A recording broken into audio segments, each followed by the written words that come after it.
Yo, yo, yo.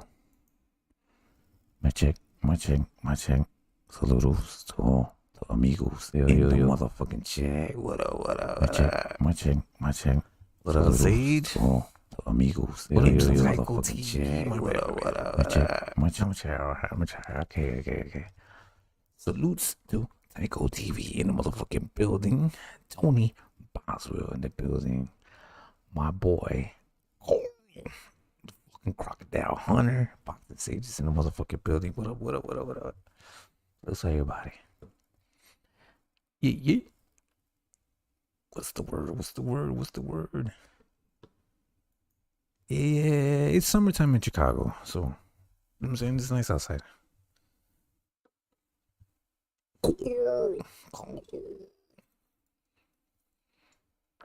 Yeah, but let's get it on and popping.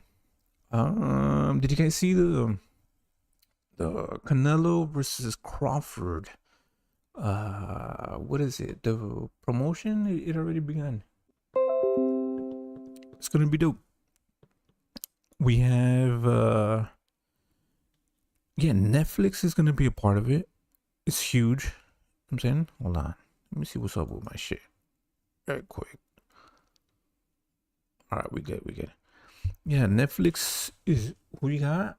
Um, so this is the thing, right?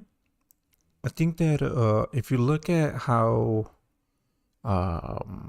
what Canelo has done, he's fought, very skilled. So everybody says like Crawford said you've never seen somebody like him, like Crawford. Like Canelo's never seen somebody like Crawford, but yes, he did. Canelo literally fought.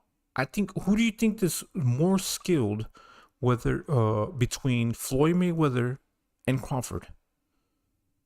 Who do you think's more skilled? Do you get what I'm saying? Who's more skilled? He faced he faced Floyd a long time ago. When he was 23 years old, he faced that type of fighter, a skillful. What up, Caesar G? Do you get what I'm saying? He faced somebody that's already levels. Between, okay, who would you say is better, Crawford or Floyd Mayweather? Who would y'all say would be a better fighter? Honestly. See, the thing with Floyd didn't become an undisputed fighter, but Floyd fought better opposition than Crawford has throughout his career, in my opinion. The best fight and the best win for Crawford were a few, right? I would give him Spence, and I would think Gamboa would be the two that would think, because Gamboa was the first time that Gamboa lost. Was the first time that Gamboa lost, right? And Spence would be one of them. Yeah, I did, Caesar. That's what we're talking about, because that's one of the things that what's it called it? Crawford was saying that you've never seen somebody like him. I beg to differ, because Floyd was somebody that was way beyond and is beyond what Crawford is, in my opinion. So we have seen Canelo fight somebody that is like him. You know what I'm saying? A master boxer. What up, Khaled, my boy? What's up, my boy? What's up? Yeah. I'm gonna open up the panel. We're gonna get the panel open up today. Salute to my bro, Khaled. I haven't seen Khaled in a long ass time, but yeah, just be honest though. This is the thing, whether you like or whether you, because a lot of people are like, oh yeah, Floyd.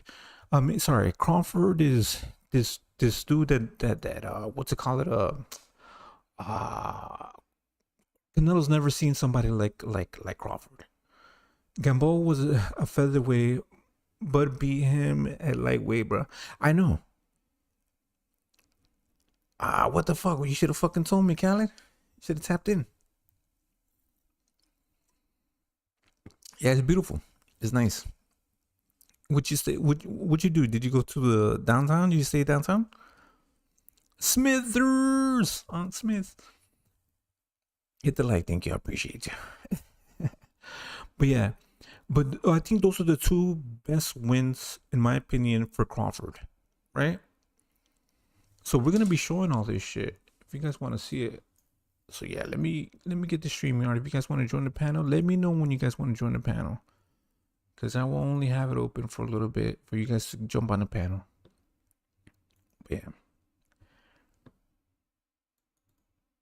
Oop, hold up. But yeah, now I think throughout this whole entire time, and if you want to see fighters that would be similar to Canelo, I'm not saying they're exactly what Canelo is, but guys like what the fuck is his name?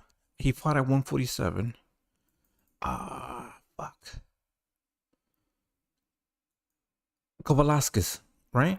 Kovalevskis, and I would say the last fighter that he fought before this at 154. Those would give you the best similarities to what Canelo would bring to the table. You know what I'm saying? Broad shoulders, come forward, pressure type of fighters that I would think that would give you similar types of things that what Canelo would do, right? And in both situations, you would see that Crawford, Kovalevskis, and Madrimov, yeah, I think so. I think those are the best two opponents that Crawford has faced that would be. It's not the same as Canelo. Canelo's like 10 times better than both of them, than Kovalevskis and Madrimov. Madrimov is a little bit better than Kovalevskis, but they're in the same boat, the same type of pressure, type of fighting, and they both ended up either dropping him, right? So Kovalevskis did drop him, right? And they actually, what up, Bruce? Do you get what I'm saying? So I think that when we see that, I think that Canelo will definitely pay attention to that. He would pay attention to those type of hold on, I'm trying to get my mic right on this shit, on the StreamYard shit. Oh, let me see. Right? So, but I like it. It's good. It's good, entertaining. It's very entertaining, and I think what we're going to I just, man, there's so much shit that they were saying, right? As far as like running, making it entertaining, and making it a fan friendly fight, because I think it is up to these fighters to definitely make it a fan friendly fight, because there's so many eyes. Now we have what's it called, Netflix that's going to be on it. Hopefully they don't fuck it up. I'm sure they figured everything out, how to do live sports. You know what I'm saying? So I don't know how the fuck they managed to make this fight, because it costs $200 million, right? Regardless, it doesn't matter to us to fight fans, but $200 million, and then they're gonna put it free on Netflix, right? $150 million for Canelo and $50 million for Crawford.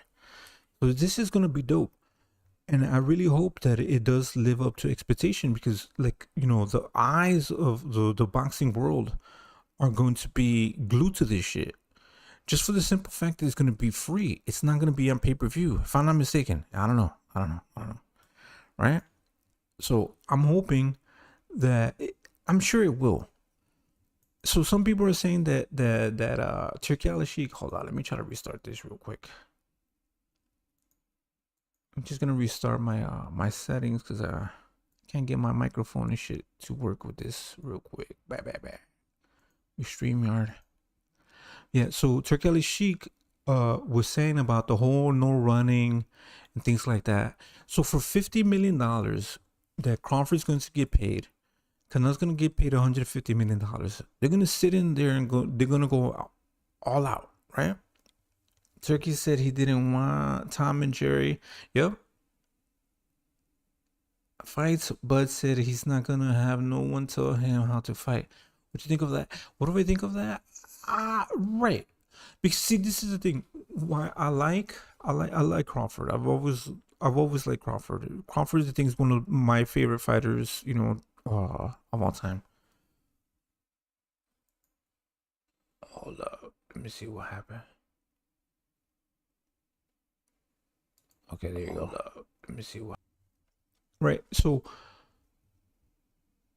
yeah, I don't think Crawford runs. I don't think Crawford does run. I think he adjusts. He moves back. He doesn't run. He doesn't like. See, this is the thing that people say. I think, definitely we've seen people run, and I don't think Crawford does run. Do you guys think Crawford runs? I don't know. When has Crawford ran, like blatantly ran? I'm saying I don't think I've seen ran. Right. So, and Caesar G, this is the thing, right? So, what will happen if he does? Will Turkey Al Sheikh get in the ring and be like, "Stop running, don't run," or tell the referee, make him not run, or make him do this? You will interrupt the motion. You will interrupt the fight. So I don't think how would you ever like make somebody not run or force them to fight, right?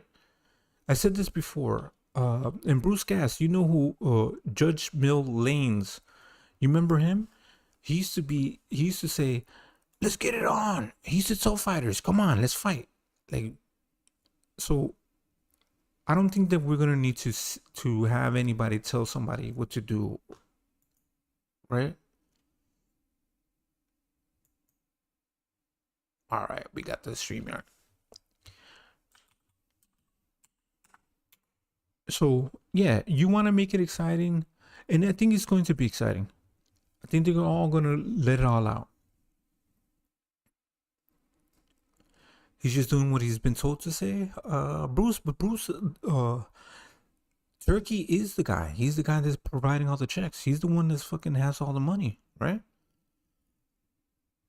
Lane would stop a fight in the middle of the round and tell both fighters to fight. Exactly. That's what I'm talking about, Bruce. I was saying that before, and I guess it went over people's head because I don't know if they remember that. Bruce,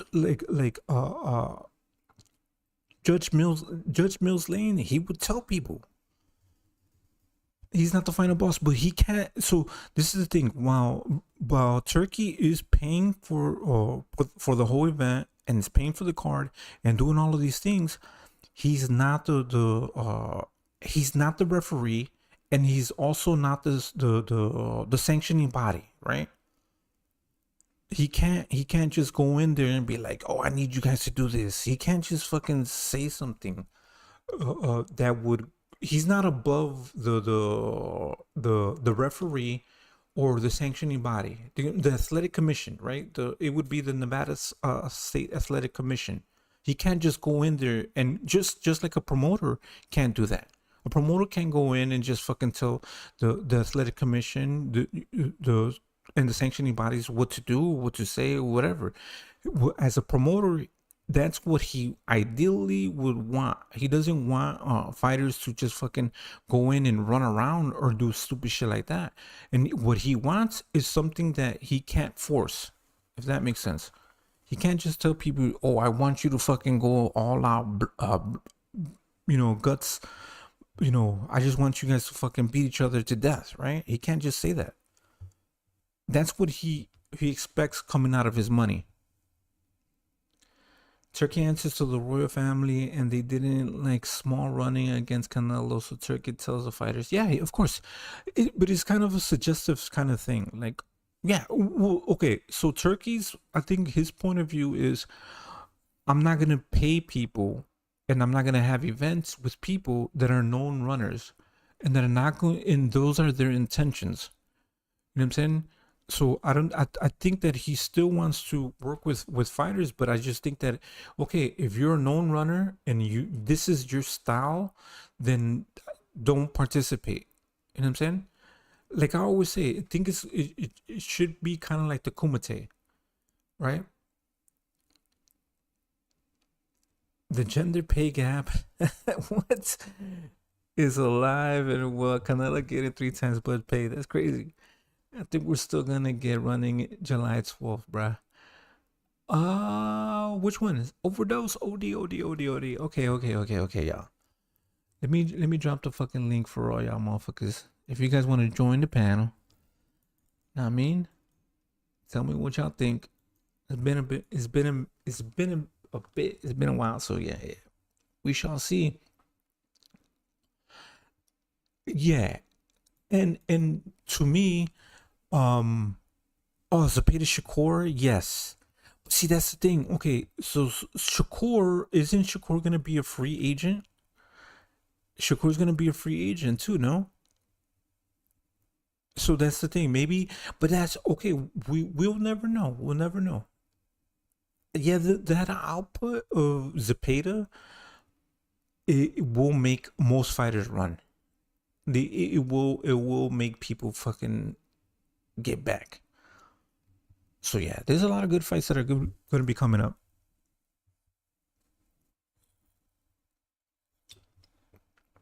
Good, Carl. We're here. We're here.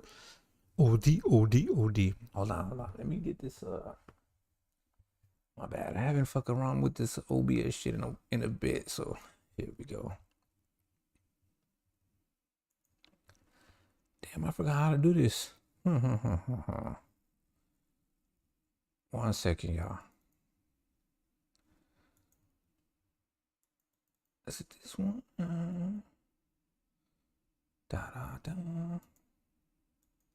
There we go. Huh?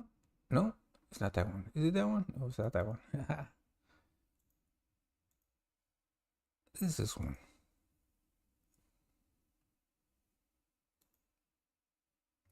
Yeah, that's not that one.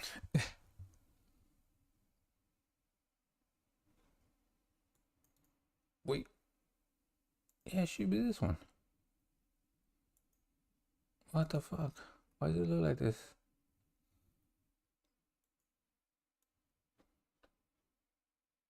Oh, it's not that one. Bear with me, y'all. Okay, should be this one.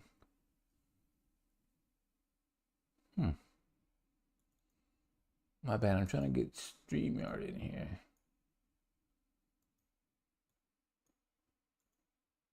They don't want to let me.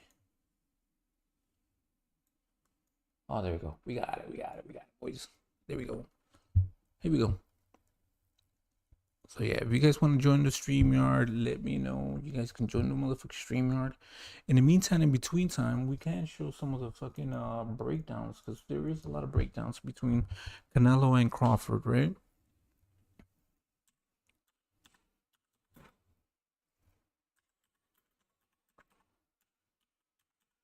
So yeah, we can see that real quick. So let's all the motherfuckers in the motherfucking building. Now we can do this. Boom. Look, there you go. There you go. Yes. What up, though? Right, let me see this shit real quick. So we're gonna look at some of the breakdowns.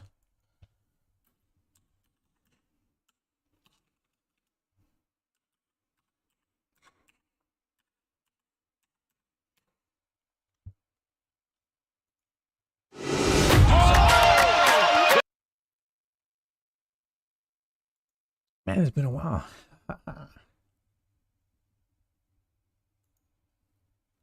Okay, which one do you want to see first? I want to see the Canelo.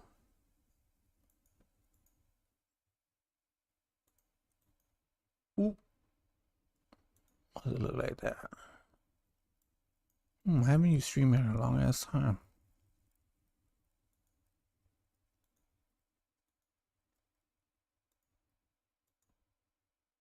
Here we go.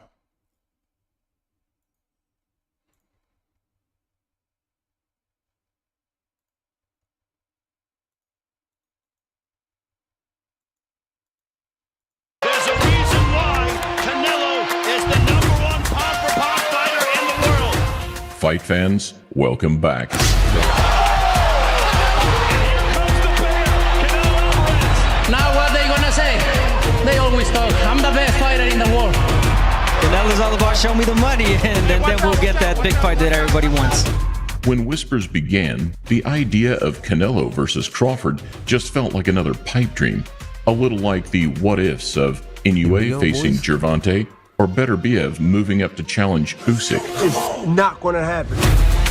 I guarantee you it's not going to happen. Canelo and Crawford, It's not going to happen. However, in 2025, money talks and hypotheticals are becoming realities in front of our very eyes. Tell him we going for Canelo next. Yes. Let's go. Canelo, come on. let's go. If you're a Crawford fan, you can put the pitchforks away because a reverse of this video will be coming in the very near future. Terrence Bud Crawford making it look way too easy. That's what Canelo's capable of. But for now, we're being a little less optimistic to give you 10 reasons why the Icarus effect appears to have Bud, a legend in his own right, flying a little too close to the sun. I give him the offer. If he's smart, he will accept it. Maybe this is gonna sound crazy for you, but a lot of Mexicans, they put you in the number one of power for pound instead of Canelo. And if you see in the future, if you grow in weight division, a fight with the Mexican warrior. I know he's got this. I know he's got this. I know he's got the character, and I know he's got the mind. I know he has special gifts that very few fighters have. You know, Canelo's a tremendous talent. I respect everybody's opinion. And I'll never think me and Canelo will fight. He's 168, 175. You know, I'm just 147, so I'll never see that fight ever really happen. Let's get the most obvious out of the way first. But let's also make one thing clear. This isn't just skill versus size, like some of boxing's biggest leaps of faith. Anybody stepping up to fight Canelo, you have to use skills. He is a monster. You better put some respect on his name or you will be on your goddamn pockets. The boy is no joke. It's skills versus skills and size. Look at him slip all these shots. The hardest thing to do in the ring. Make the man miss. And where Crawford is actually the taller of the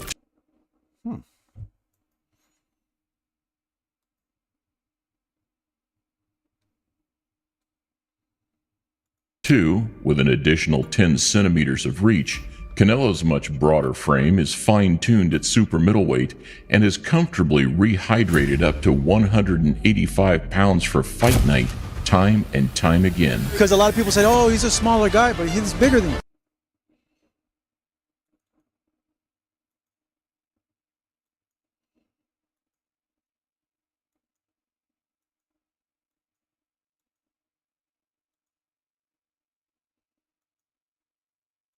.47, 154, everybody's bigger than me. I'm a small fighter.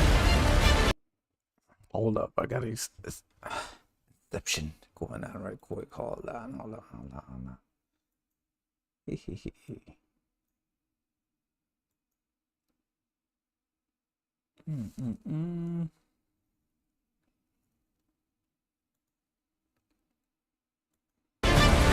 Maram cabrón.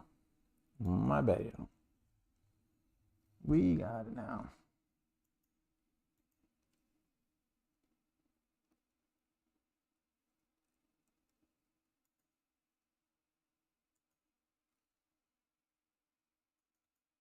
Yeah, I haven't done this in a long ass time, so bear with me.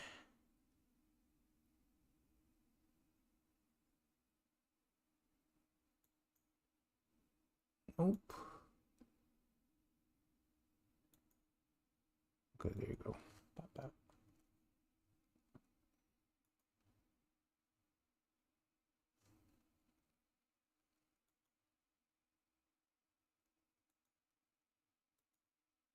Yeah, I'm doing like 50 fucking screens at the same time.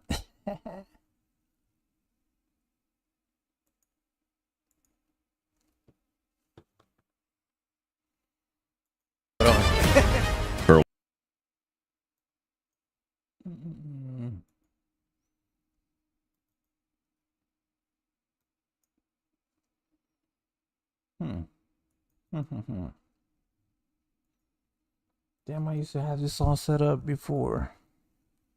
But yeah, wait 1 second.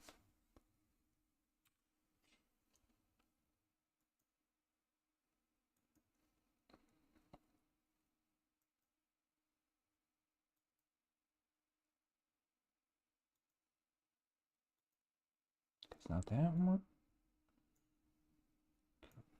This one, there it goes. See.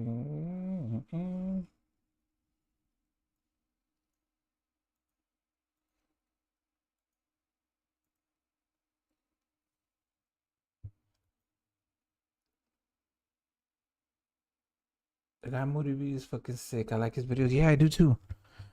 He has the best videos. There's somebody that's doing what's it called? The videos for Ring Magazine. I was listening to the voice and I was like, who the fuck is that? It reminds me of somebody. I don't. Here we go. Should have it now. Let's try it now. Oop. Berlanga bulked up to 193 for Canelo, gaining 25 pounds by fight night, and still found himself unable to bully the bully. Then you have an opportunity to do So Bud's venture into unfamiliar territory, even with an inch-perfect weight plan, looks like a clear step too far. And that's how you put a guy out. I've heard conversation about how many times you want to fight moving forward. Do you have a number? See, my whole thing with Crawford is that after this, he may not be fighting. So he's going to be fighting Canelo, and then that's it. He's going to go,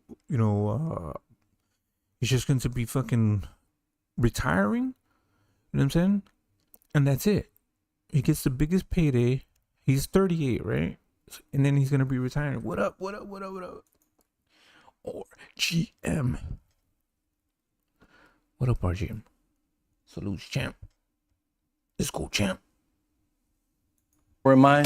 It's not so much that age will play a factor. After all, despite being 3 years younger than Crawford, Canelo started his professional campaign 3 years earlier, and with 25 more fights to his name, he's certainly the more battle-worn of the two. Less injuries piling up, less number of fights. Less wars.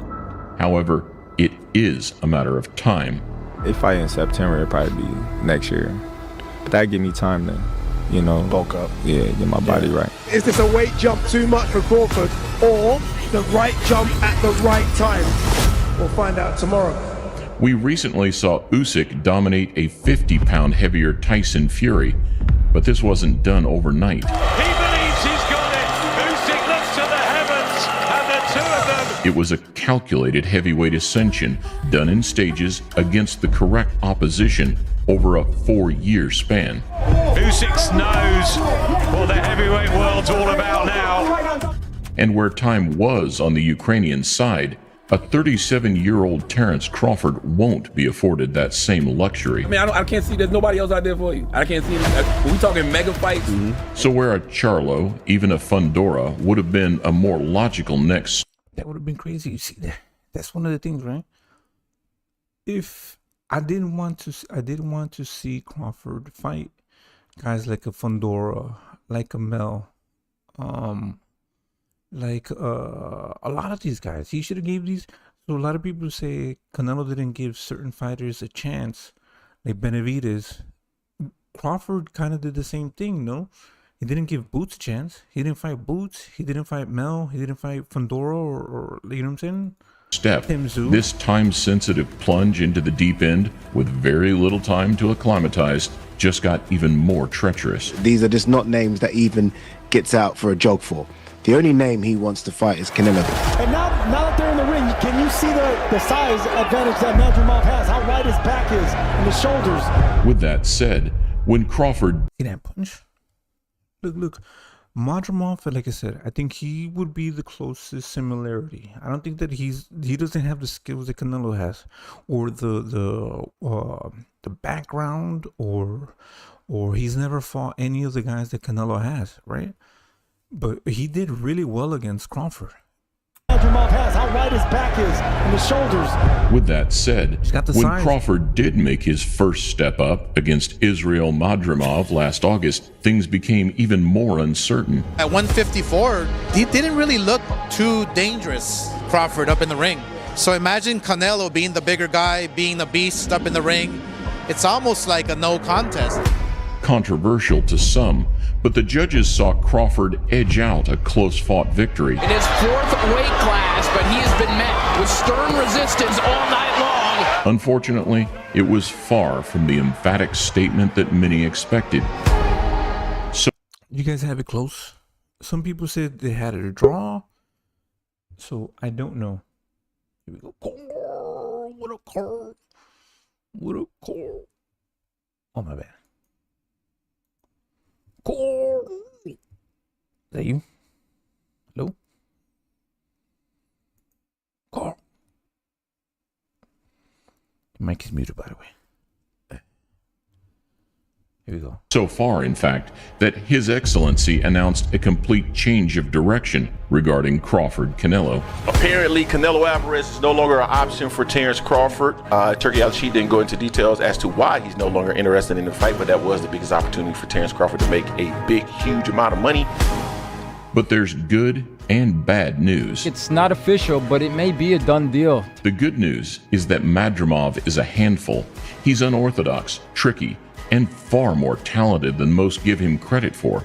And it's a victory that could age like fine wine. It was a super close fight. I believe when you come into that ring as champion, you've got to take the belt off that champion. Terrence Crawford didn't do that. The bad news. Damn, y'all heard it. I heard it. So, where does the zone and what's his name? Where does that leave them? So Turkey Al-Sheikh basically took Canelo, right?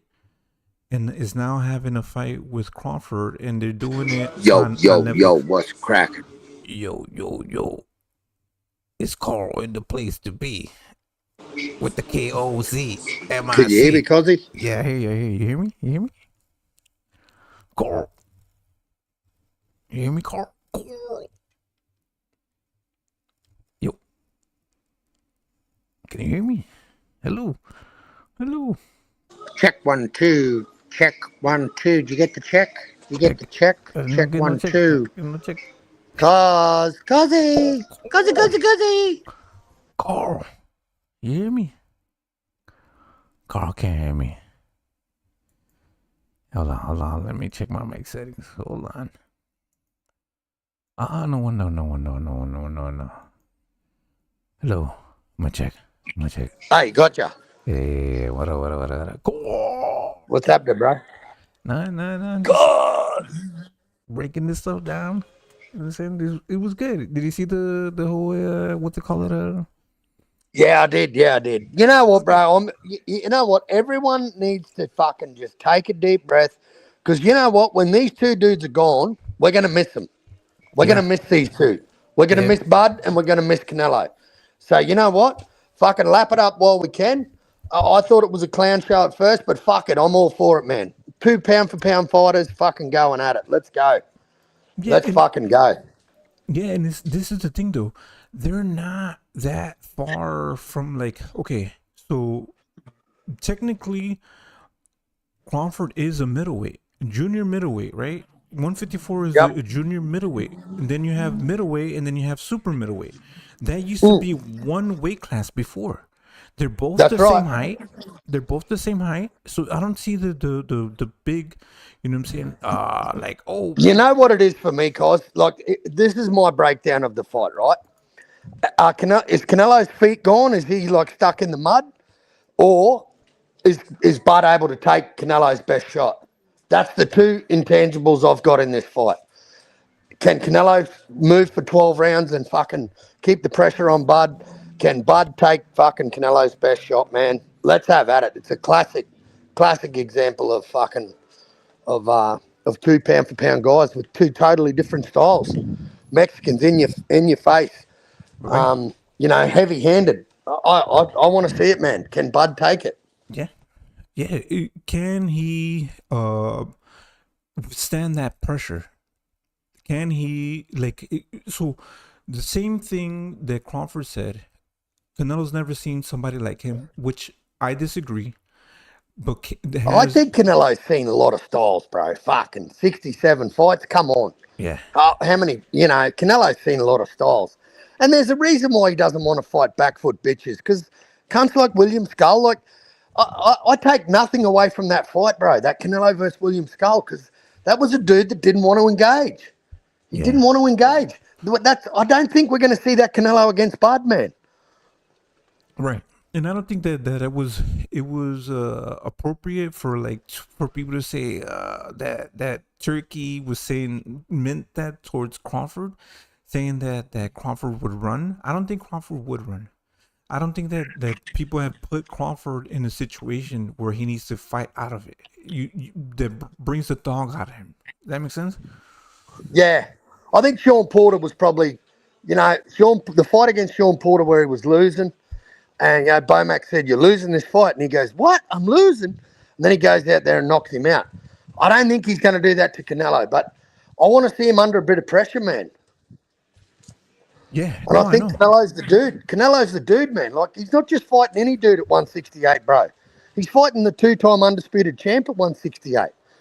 And say what you want about the guy, man. We're going to miss him when he's fucking gone, because I tell you, there's not many people that are coming through that have fought the names like the Canelo has, man. Like, I don't know. We're going to miss these dudes. All we do is fucking complain about them while they're active.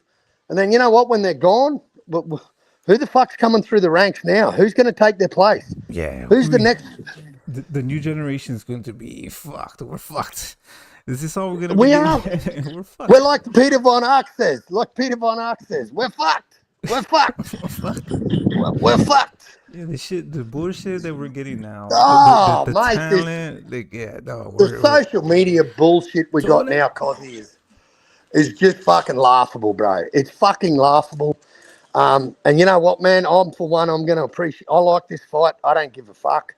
I think it's two totally different styles, and Bud's going to have to use every motherfucking tool he's got in that toolbox, bro. He's got to pull the chisels out.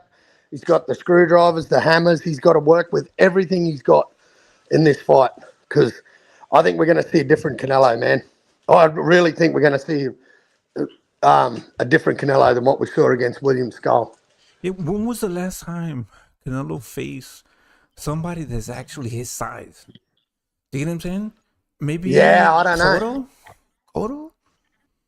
Right? Yeah, I'm trying to think, man. Maybe John Ryder. Was John Ryder his size? No, John Ryder is taller than him. Was he taller? Yeah, and he was at so I would say Cotto or maybe like Amir Khan. Because as far as like the height in the weight class. You know what I'm saying? Yeah. Everybody else was 168 pounders. 168 pounders. They were all bigger. Yeah. All bigger. Yeah. Kovalev, Smith. You know what I'm saying? So that reach difference, I don't think is going to be a factor when you look at it. Tony, what up, Tony? Salute to Tony, salute to Maton, salute to Caesar G, salute to everybody.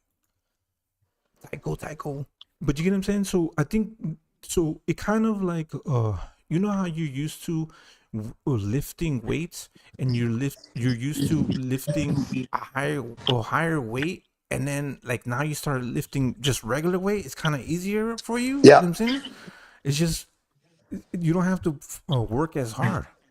I don't think that. Well, also, man, like Bud putting on a bit of weight and coming up. Like, the thing that worries me with Bud, man, is like Canelo's a seasoned puncher at 168. But how long's he been there? 3.5 years.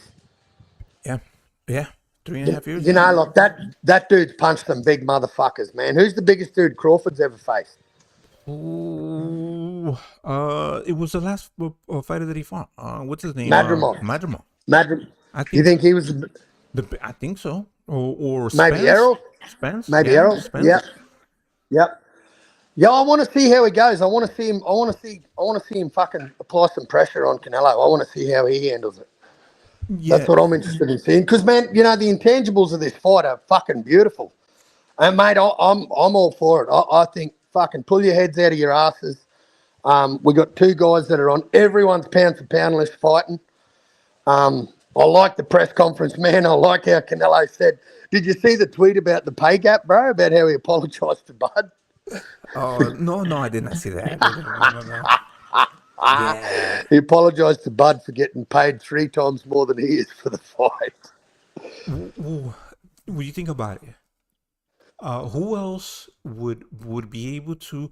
Okay, so who could Turkey bring in for them to have a fight with Netflix. Do you know what I'm saying?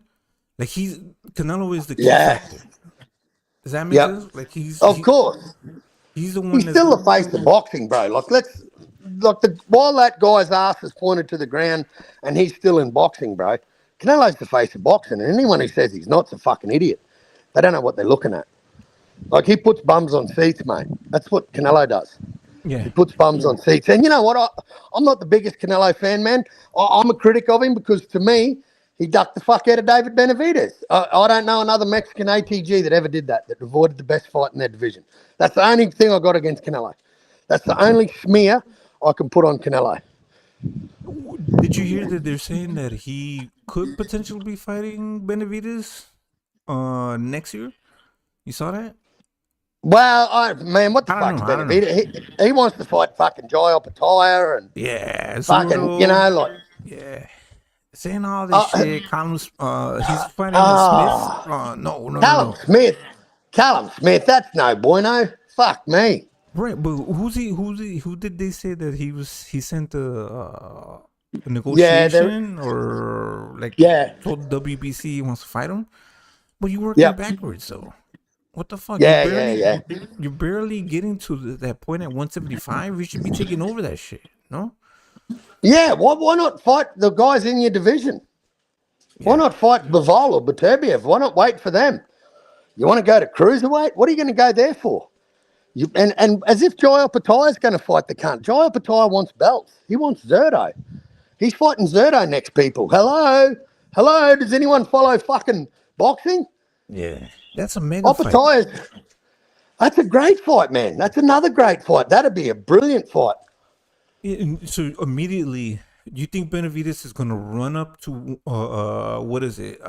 cruiserweight and then just start fighting fucking Jai Opataya? You think he's going to just do that? He didn't do that at 175 when he went up there? I think he's going to get his fucking jaw rearranged if he goes up and fights Jai. That's what I think. Because, I mean, let's be honest, man, the power didn't carry, did it? Yeah, exactly. You know what I mean? It didn't carry to 175, so what's he going to go to cruiserweight and all of a sudden just be a destroyer? Yeah, it's not going to happen. It's not going to happen. Look, I'm a fan of Benavidez, man, but you've just got to 175. You've just become the champion at 175. You got the fucking email belt there. Why not fucking hang around and get undisputed? Why not make some good fights there? Beterbiev, Bivol, fuck. There's still some good fights at 175 to make. Why you want to go up to fucking cruiserweight all of a sudden? Where did that come from? It's kind of like fucking listening to Tank.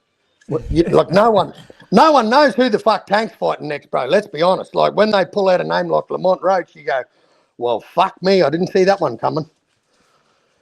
Ooh. Frank Martin, who saw the Frank Martin fight coming? You know what I mean? Like, yeah. Well, that's the thing. Like Lamont Roach, I think he has his number. I think Lamont Roach has Tank's number. I think so too. Yeah. I think so too. And some dudes just have that, man. You know, that's a cherry pick gone wrong. That's a cherry pick gone way wrong. He lost that fight, man. Like, he took a knee for fuck's sake. Like, what are we? It just shows the preferential treatment and, you know, all this bullshit. But anyway, back to the Canelo and Bud, man. I'm pumped. I think it's fucking great. I love the lead up, man. The last dinner, the photos of the dinner that Bud and Canelo had, I thought that was a bit gay. Well, they're being cordial, right? Like you know what I'm saying? But did you notice Canelo sat further away from Turkey than Bud did? It was like they were playing fucking tiddlywinks under the table or something. Like they were playing footsies or something. Like, it's amazing what Bud's doing for that paycheck, man. He's holding hands. He's fucking wearing dresses, and Canelo's just coming in like a thief in the night and getting paid 3 times as much and saying, hey, I know who the A-side is here. I know who Turkey wants to win. Yeah. He wants Crawford. He's Team Crawford. But the problem is there's this one dude that's just been there forever and he's got something else to say about it. So, yeah, well, mate, I was Team Bud. I thought Bud was going to after that. But then I sat back and I thought, hang on a minute. Fucking Canelo's not going to fight Bud like that. And Bud's not going to fight like Skull. Bud's going to want to throw him. Yeah. I got Canelo winning, man. I just don't think he can take Canelo's best shot. I don't think he can, man. I don't think he can. And I mean, Canelo's got a great jab. He can fucking counter like a motherfucker. And if someone wants to hang in the pocket in his wheelhouse, mate, then that's where he's best at. Canelo's that's exactly. Well, look at Belanga. Look what happened to Belanga. He got the absolute fucking ears belted off him. And not making a comparison to fucking Belanga and fucking Bud, but if you want to stand in the wheelhouse, just be prepared to get hit. Yeah, that's what Bud's going to have to do, man. Bud's going to take that shot. Let's see how he takes it. But I don't see, like, I'm hearing people saying Bud's knocking Canelo out, and like, come on, that's people. not gonna happen. That's not gonna come happen. On. Not Come Kovalev, not Bivol, not Nah. Those he hasn't even hit the fucking canvas, bro. Triple G, like, what the fuck? You know what I'm saying? So, Yeah. like, even if Lara. Well, this is the thing, right? The best technical fighter that you would ever see was Floyd Mayweather. Canelo fought him, right? The best pressure fighter that we've seen in a long time would be Triple G, and one of the hardest hitting middleweights, right? And he fought him. You know what I'm saying? And didn't fucking crack an egg. Canelo took a lot of those shots from fucking Triple G, straight on the fucking chin. And he ate those shits.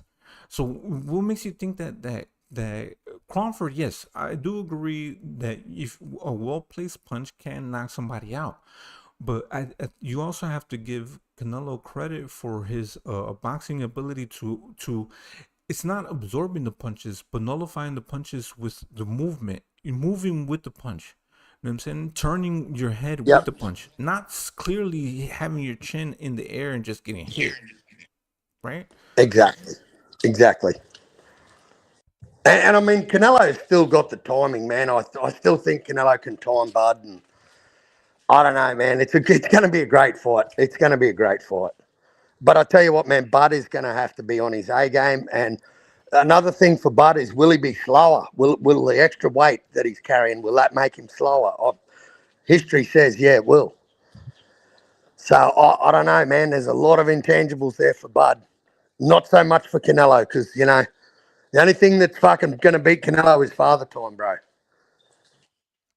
Well, that's what they're counting on, right? They're saying that Canelo's getting older. He's looking slower. I think with the Skull fight, okay, this is what I was saying before. I had this thing, right? Skull, he is like, you know how somebody is very defensive or very offensive. He's that's what he does. That's what the Cuban style kind of is that amateur move around the ring and avoid clearly avoid the fight. You know what I'm saying? He's very good at that. So he's just a very good avoider. Does that make sense? Like, he's just very good at moving. Yeah. That's what his craft is. You know what I'm saying? So it is hard to be like, let's say if he was a fucking just an expert of avoiding a fight or just maneuvering. And that's what he's best at. A lot of but Canelo's not gonna chase him around, bro. Canelo's not gonna run around and chase the runner all night. And he did that. He was shaking his hands in the middle of the ring, going, "What are we doing here? What are we doing?" Yeah, he was like, "I came to fight. I don't want to fucking like just fucking play tag, and I'm just gonna chase." And you know, a lot of people saw Turkey's tweet about the running, right? And they thought he was directing that at Devin Haney. Mate, that was directed at fucking William Skull. Yeah. That comment was directed at William Skull, because that was a kind of a foot. Man, how much money did Turkey lose in that one, paying Canelo $80 million to fight that useless cunt who just wanted to be on his fucking bike like Shakur all night? He got touched and he didn't want it. He didn't want any more of it. Yeah, no, of course. Because like it's also a letdown to the events that he wants to have. You know what I'm saying? Like, exactly. It's like, exactly. Like what the fuck? I'm fucking putting out all this money. And I think he was disappointed in the whole entire weekend. You know what I'm saying? Like, it was just kind of like not what he anticipated. Somebody was saying this too, that he does answer to the somebody's the boss of Turkey, right? The people that actually pay the bills. He's just the face of the money. He's just the person that hands out the checks. right? You're not blocked, LT. He said, I'm blocked. You can see your fucking comment. Look, see your comment. I can block you. But yeah. So do you get what I'm saying? Like the yeah, totally. So so he answers to somebody else, and they're like, "Bro, we're paying all this fucking money, and this is what we got." It was a big letdown. We didn't. It wasn't what they anticipated, and it was a good card. So the biggest moment was fucking what's it called it Rolly versus Ryan. Oh, didn't that throw a spanner in the works, bro? Holy fuck.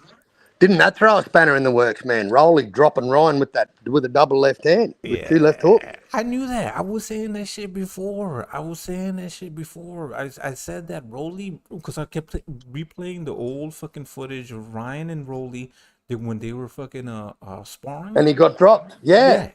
He was like, okay, that's the thing. The thing with Haney and Rolly is that Rolly hits fucking hard. And Ryan wasn't scared of fucking any of Haney's punches, but he was aware of fucking Rolly, the way that Rolly cracks. Hey, but do you think the juice played a part with Ryan, or was Ryan just fucked in the head? No, I think that it made Ryan rethink of the sparring and the power that Rolly has. Yeah. Like because that was like 8 years old or something, that sparring. Yeah, but still, it still reminded him of the same fucking the power. Oh, he was having nightmares. But Rolly fought the fight of his life. Like, that's the best fight I've seen Rolly ever fucking have, bro. Yeah. Like, I've seen Rolly get, he got a gift decision over fucking Grandpa. Yeah. What was his name? I forgot his fucking name. He was given a gift in that fight.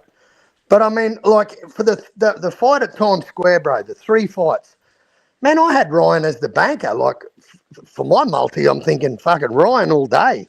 No way in the world does Rolly beat him. And, Tiafimo, I think, probably looked the sharpest of the night. Wait. Hold on. CZG said Tony be fast. Kozzie trying to make it look like all Cubans do that. What do you mean? Historically, for the most part, most of the Cubans have been evasive and movers. Laura, Rigondeaux. The only ones that come to mind were guys like Casamayor. So Casamayor used to actually sit there and fucking box. So don't act like I don't know my shit about Cubans. Cubans were for the majority, most of them were elusive and boxers. Not sit in the pocket and box and brawl. That's what I was saying. My bad. Go ahead. Nah, you're right. Right. That's all I'm saying. Most of them have been maneuvers. They moved around and used boxing because for the most part they weren't used to the professional style. They've been only used to like the Olympic style, which is like touch and move, avoid and not get hit. You know what I'm saying? They weren't they weren't in the professionals up until lately. Lately they've been in the professional style. They have to because they're now able to actually compete in the professionals. Remember, there was a whole There was a whole, the Cuban missiles when the Cuban missile strike happened. But do you remember there was a whole thing where Cuban boxers were not allowed to even come to the United States and become professional. That's right. Yeah, Casamayor was one of very few. You're thinking of Rigondeaux. Rigondeaux? No. Casamayor, he what's it called? He used to fight and sit in the pocket. I don't know how to unblock people from StreamYard. Sorry, I don't know how to do that. Hold on, let me try to figure it out. Hold on. If you go into settings, you can find all the block lists. You can find the block list. Yeah, and they'll come up. General? Well, I'm showing my screen now. Hold on. Oh, you want to know why, Tony? Because one time LT came up here and was fucking showing dick pics. That's why. If you guys want to fucking know the fucking truth, he's trying to fucking show a fucking dick pic. So, sorry. Yeah, I'm gonna block somebody from a StreamYard if someone's gonna do that. Sorry, Tony. No disrespect. My bad. Go ahead, Carl.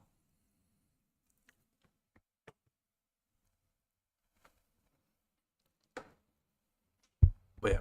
So this is the thing with Skull. He's been used to being elusive and being an evasive fighter, and that's what he did. That's what he was doing, and that's what they don't want. They don't want just people that's just going to be hit and just run around the ring and avoid not getting hit. You know what I'm saying? Yeah, totally. Like Rigondeaux Casemiro, the most boring fight in fucking boxing history.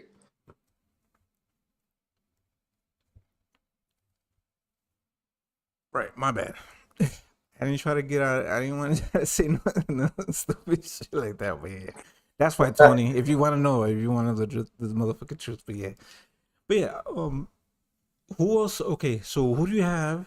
Shakur versus El Camaron. I got Shakur, man. You got Shakur? Oh shit! Let's see if we can see a breakdown of that too. Hold on, give me 1 second. That's gonna be good. That's good. It's what is it? A week from now? Yeah, I think it's next weekend. Yeah, that's next gonna be weekend, good. right? Yeah, I thought. I just don't think Zapata's that guy, man. I was big on Zapata 2 years ago. Yeah. But he's been doing some funky shit, man, and moving funny, and I don't know. I just don't think he's all that in a bag of chips, bro. I think Shakur's gonna 1-2 him and then fucking be on his bike and just tag and point. And Shakur's gonna be a boring cunt. Like, I thought Valdez could cut the ring off because I thought Valdez was better than he was, and I'm not comparing Zapata to Valdez. I know Valdez is a little dude, man, but I always thought Valdez was going to test Shakur's chin, man, and he couldn't even touch his fucking chin. Yeah, but see, this is the thing, though. Valdez is smaller. Yeah, but so's Canelo. So's Canelo. Yeah, but see, that's the thing with Canelo. It surprises you when he's smaller. That's the thing that I think, in my opinion, what makes Canelo a fighter is because he knows how to inch and use his feet. By the time you realize that he's within punching distance, it's already too late. He's already jabbing you. He's already throwing these combinations. He's already doing that, right? So, like, yeah, I just don't think Shakur's going to be there for Zapata to let it to tee off on, bro. Yeah, I don't think Shakur's going to. I think he is the best defensively sound fighter and most boring cunt I've ever watched in boxing. I'm not a fan. I don't like the guy, but you can't hit him, bro. You can't hit him. We saw when De Los Santos cracked him. What happened? He fucking ran. Now, let me ask you this though: do you think that that no running shit would take into into play? Do you think do you think that it's going to change? I hope so. His style. You know what else I want to see? I've been watching this WBC Grand Prix, right? This fucking Grand Prix. Some of the most awesomest fights I've watched have been on this fucking Turkey's fucking Grand Prix, bro. This Ring Magazine WBC Grand Prix, bro. And I watched some wicked fights at lightweight last night, man. Some fucking awesome Ukrainians, Uzbekistanis, a Filipino guy that was there. To get into the Grand Prix, you've got to have 15 pro fights or less. And there's lightweight, there's middleweight, and there's featherweight, and then there's heavyweight. So there's more on today, bro. The rest is on today. But man, there were some great fights on there. Absolutely brilliant fights. And you know what they're doing, bro? They're doing live scorecards. So if you're down, there's only one way to win, and that's you got to knock the motherfucker out. I love it, man. It means more action. It's more exciting for the fan. Yeah. It gets us involved in the fight. We know which way the scorecards are going. We know which referee's a blind cunt straight away because they got to submit their scorecards every fucking round. I think it's brilliant, man. Japan does it. I think it's fucking brilliant. Do you remember when they took that away though? Do you remember when they did that? Because I remember that happening. Hey, was it? Remember that? Yeah, was it Canelo and fucking Canelo and Billy Joe Saunders was a live scorecard. I'm sure their fight was a live scorecard. Yeah. I like that. I like that when they do have it, because like if you're told, okay, you're down, you're losing. Well, you hear it, bro, because the MC goes, Judge A has the fight, 19 to 20. Like you know straight away where the fight's going. Like and the fighters know because they're sitting in the corner while these cocksuckers are reading out the scorecards, and they're louder than their fucking. Exactly, man. Yeah, there's only one way you're winning this fight, bud, and it's on your fucking shield. Go in there and crack. Yeah, we're firemen. We're firemen. Yeah. So now, do you think that this whole Turkey, TKO, and Netflix, do you think that they can have an effect on the way the fighters fight with the? So I'm just saying it on the fights that Turkey Al-Sheikh is going to be promoting, the fights that he wants. Because like it's not that he's going to make Top Rank change or the sport of boxing. I think that with Turkey and the promotions that he's going to be promoting and the style that he wants, I think that and the fighters that he wants to have on his cards, they need to be fighting that. Like it's going to be a league where he just expects people to actually fight and not run. And Tony Boxwell says, having a smaller ring will make it harder for guys to run. So is that the answer? You know what I'm saying? Have smaller rings and have fighters actually fight, and that will bring excitement back to boxing, right? Well, bro, anyone who watched that Grand Prix, like hardly anyone, like a lot of these dudes were just come out of the amateurs, right? A lot of these dudes were 5-0, 7-0. There were a few 15-0s or 15-1s, but there was a lot of fighters in there with experience. There was one guy, I think he was a Mexican guy. He got a exemption. He had 16 fights. He fought on the card. Was it Cabrera? I can't remember the name of the guy, but he fought a guy, man, that fucking had an awesome fight. But bro, you're reading these scorecards out, and these fights are just all action, man. They're just all action. And you know what? There were runners. There was dudes from all walks of life on this Grand Prix, bro. I tell you what, anyone who's subscribed to the Ring Magazine or Turkey Al-Sheikh's channel, watch him when this Grand Prix goes live. Just watch one or two fights. They're only 6 rounders, but watch these fights, man. They are so exciting, bro. There's fucking knockouts, and this is round 2. This is stage 2. So, they're getting to the final 16. So, man, these are fucking good fights. Really good fights, man. And it's showcasing us boxing. And you know what, fellas? It's free. It's what we whinge about all the time. Yeah. It's fucking free, and they're brilliant fights. I urge anyone who hasn't watched it, man, go watch this Grand Prix while you can, because fuck me, there's some terrific fights. Some, gold medalists coming out of there, hitting the pros, and just on a warpath. These Uzbekistanis, bro, are just absolutely cleaning up these lighter divisions. Absolutely cleaning them up. And there's this, young Mexican guy that's 17, man, that's just fucking unbelievably fucking talented. But there's brilliant cards, man. And you just watch. I was watching it until my fucking eyes couldn't stay open, bro. Because, geez, there were some good fights. It's on today again, I think, man. It's a good free show. And, we always complain that we don't get free, fights. We used to get Friday night fights here in Australia. Yeah, we used to get that shit too. We used to have solo books. And they're only club level fights, man. But their names we know. They're guys. They're just staying busy. They're club level fights. But who cares? It's free. Some cunt might get knocked out. Someone with a big mouth gets it closed for them. It's fucking great to see, man. I wish there was more of it. I really do, because it's all about that dollar. And, you know, I mean, with Turkey drawing this Netflix deal, man, like that's some Jake Paul shit going on right there. Well, he lost the ball, no? Jake Paul lost that because Jake Paul's now back on his own. Wow. Chavez. I don't think Jake Paul had so. I think Jake Paul would have had Well, that. Jake Paul got the ball rolling with Netflix, man. He was the first fighter on Netflix with Mike Tyson. I think Mike Tyson's name definitely held a lot more esteem than fucking some Disney kid fucking YouTuber. Yeah, but, no, I think that's what it was. I think that's the thing. If but Jake I think Paul, Canelo and Bud can do well on there, man. I'm certainly. I got my subscription paid up, bro. I'm fucking watching it. Yeah, well, definitely, and that's what I'm thinking. I think that Jake Paul versus Mike Tyson, yeah, it was getting That the opened toes the in the door. water. Yeah, it did, but it was a letdown, and it was kind of like a test run, right? So the test run was trying to see if Netflix is capable of having a live event like that. I hope they don't fucking screw that up again, right?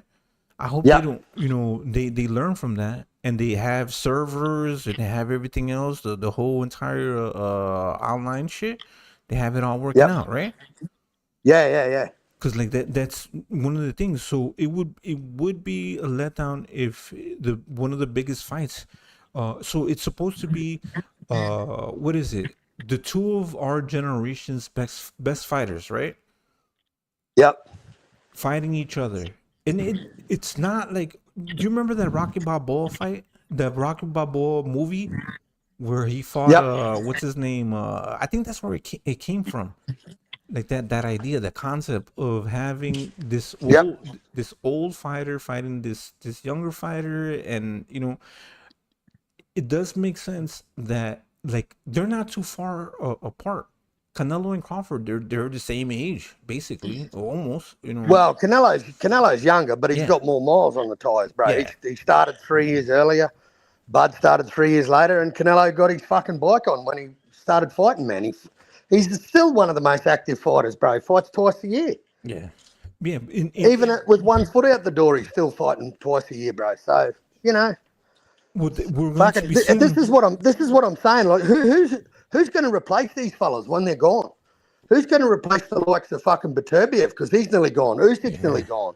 Canelo's nearly gone. Bud's nearly gone. Yeah, that's crazy. And you know, we'll complain about these guys now, but I tell you what, when they're gone, there's not much coming up behind them, fellas. Yeah, not much coming. Not much coming through ranks. That's just blistering people, knocking dudes out, going from belt to belt to belt to belt. The belts just seem like it's a joke nowadays, man. Well, I don't know. I don't know, because I don't think any of these sanctioning bodies are worth their fucking shit. I can hang shit on every motherfucking last one of them. But I just, you know, Carl, to me, it was always about legacy. Carl, we have PBC resurrecting fucking Manny Pacquiao, because PBC doesn't have any fucking superstars except for fucking Tank Davis. What other fucking superstar do they have? What other fucking what's it called? I didn't see that. What other superstar do they have besides Tank Davis? Does PBC have? Who knows? I don't know, man. Kermel Moten, is he the next big star for him? Yeah, I do see that. I mean, they're pumping his tyres up. I mean, he did come in fucking 13 pounds over for a Thanksgiving fight. But yeah, I don't know, man. I don't know. I don't know. I think boxing as a whole, man, is the whole dynamic of boxing's changed, man, and I don't think it's for the better. You know, the way I was sort of brought up was, if you get the legacy, then the money will come. But you've got to have the legacy. You've got to have the names under your belt, man. Like, to me, even through George Kambosos' losses, have a look at George Kambosos' fucking resume. Even through losses, look at the dudes. Look at the dudes he's fought, man, back to back to back. Like, he's you know, he's been beaten a lot of times, but I don't know, he just turns up and he fights, man. He fights everyone. Fucking Loma, Haney, Richardson Hitchens, fucking Teofimo. Even through through his losses, man. Like, you know, and all these fucking, you know, George fought everyone, and who the fuck's Tank fought in that time, bro? No one. Yeah, that's a better resume than Tank has had at 135. You know what I'm saying? Fighting Yeah. Haney, fighting Teal, fighting Lomachenko. Yeah. That's crazy. That's way better than what Tank has done. You know what I'm And saying? see, that's why With the competition he's faced. Australians will never hang on to belts too long, bro, because they'll fight anyone. They don't care. They don't care. They just want belts. They just want belts. They want all the jewelry, mate. That's all any Aussie wants. And I don't know, man. Like nowadays, the fucking goalposts have shifted where we go from the legacy to the money. You want the money straight away. And everyone kind of builds themselves on social media, man. Like a lot of these dudes are social media. Like look at Boots Ennis, bro. He's fucking, to me, he's Boo Boo 2.0.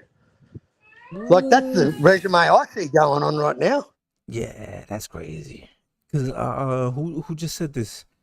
Did we see Brian Norman Jr.? What a knockout! Yeah, I did. That was a spooky knockout. That was crazy. He nearly killed that guy, man. Yeah, that was it. Was yeah that and look, and this is what I've said. I say this all the time.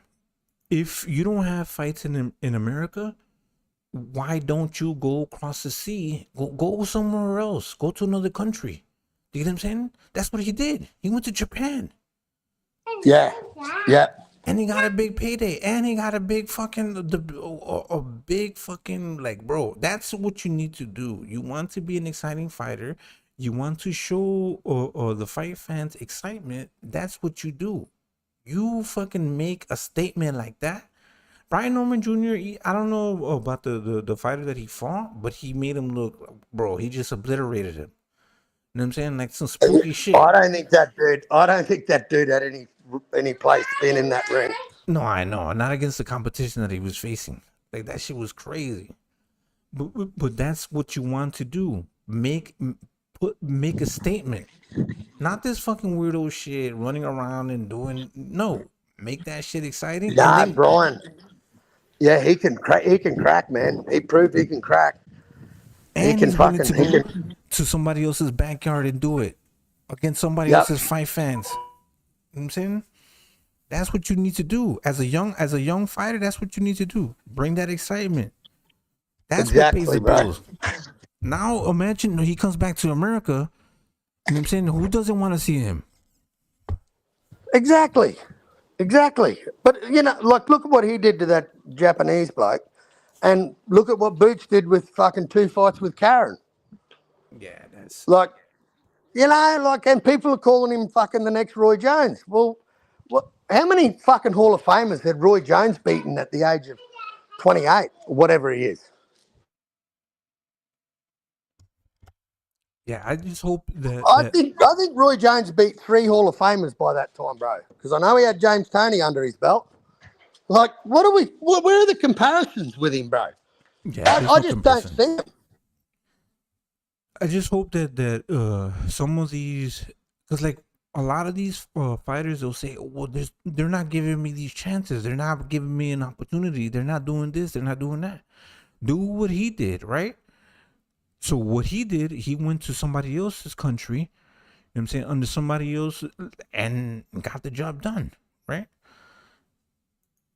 Right. Exactly. So, don't sit around and wait for somebody to fucking give you a shot or a big event or a big name. Continue to go do that shit. If Japan is calling and saying, yo, come and fight my fighter, go fight him. Go do it wherever you need to do. Be a traveling warrior. Be a fighter that fights anywhere. Because at the end of the day, the sport of boxing is a global sport. It's not an American sport. It's not just a fight in the United States. It's Well, no, it's not. But you know, I'll tell you what. For any Australian, bro, the dream is to fight in Vegas under the bright lights, bro. That's every Aussie's fucking dream. For a world title at MSG or somewhere big in America, you know, that's every Aussie's dream. And I get it. It's not just America, but I mean, it is the mecca. It is the mecca of boxing. I don't give a fuck what anyone says, man. Yeah, but Carl, but in and the that's why when meantime, we get fight wherever the fight, wherever. Go to Japan, exactly, man. Go He got $1 somewhere. million for that. Yeah, he got $1 million for that. Good on him. Right. Good on him. Like, is it okay? Imagine if he didn't take that fight, then it's another 3 months not fighting. Well, here's the problem, right? So this is the problem I got, right? And here's the problem. So Boots wins his belt from Stanionis, right? And I thought, that's a good fight. That's his best win to date, was beating Stanionis.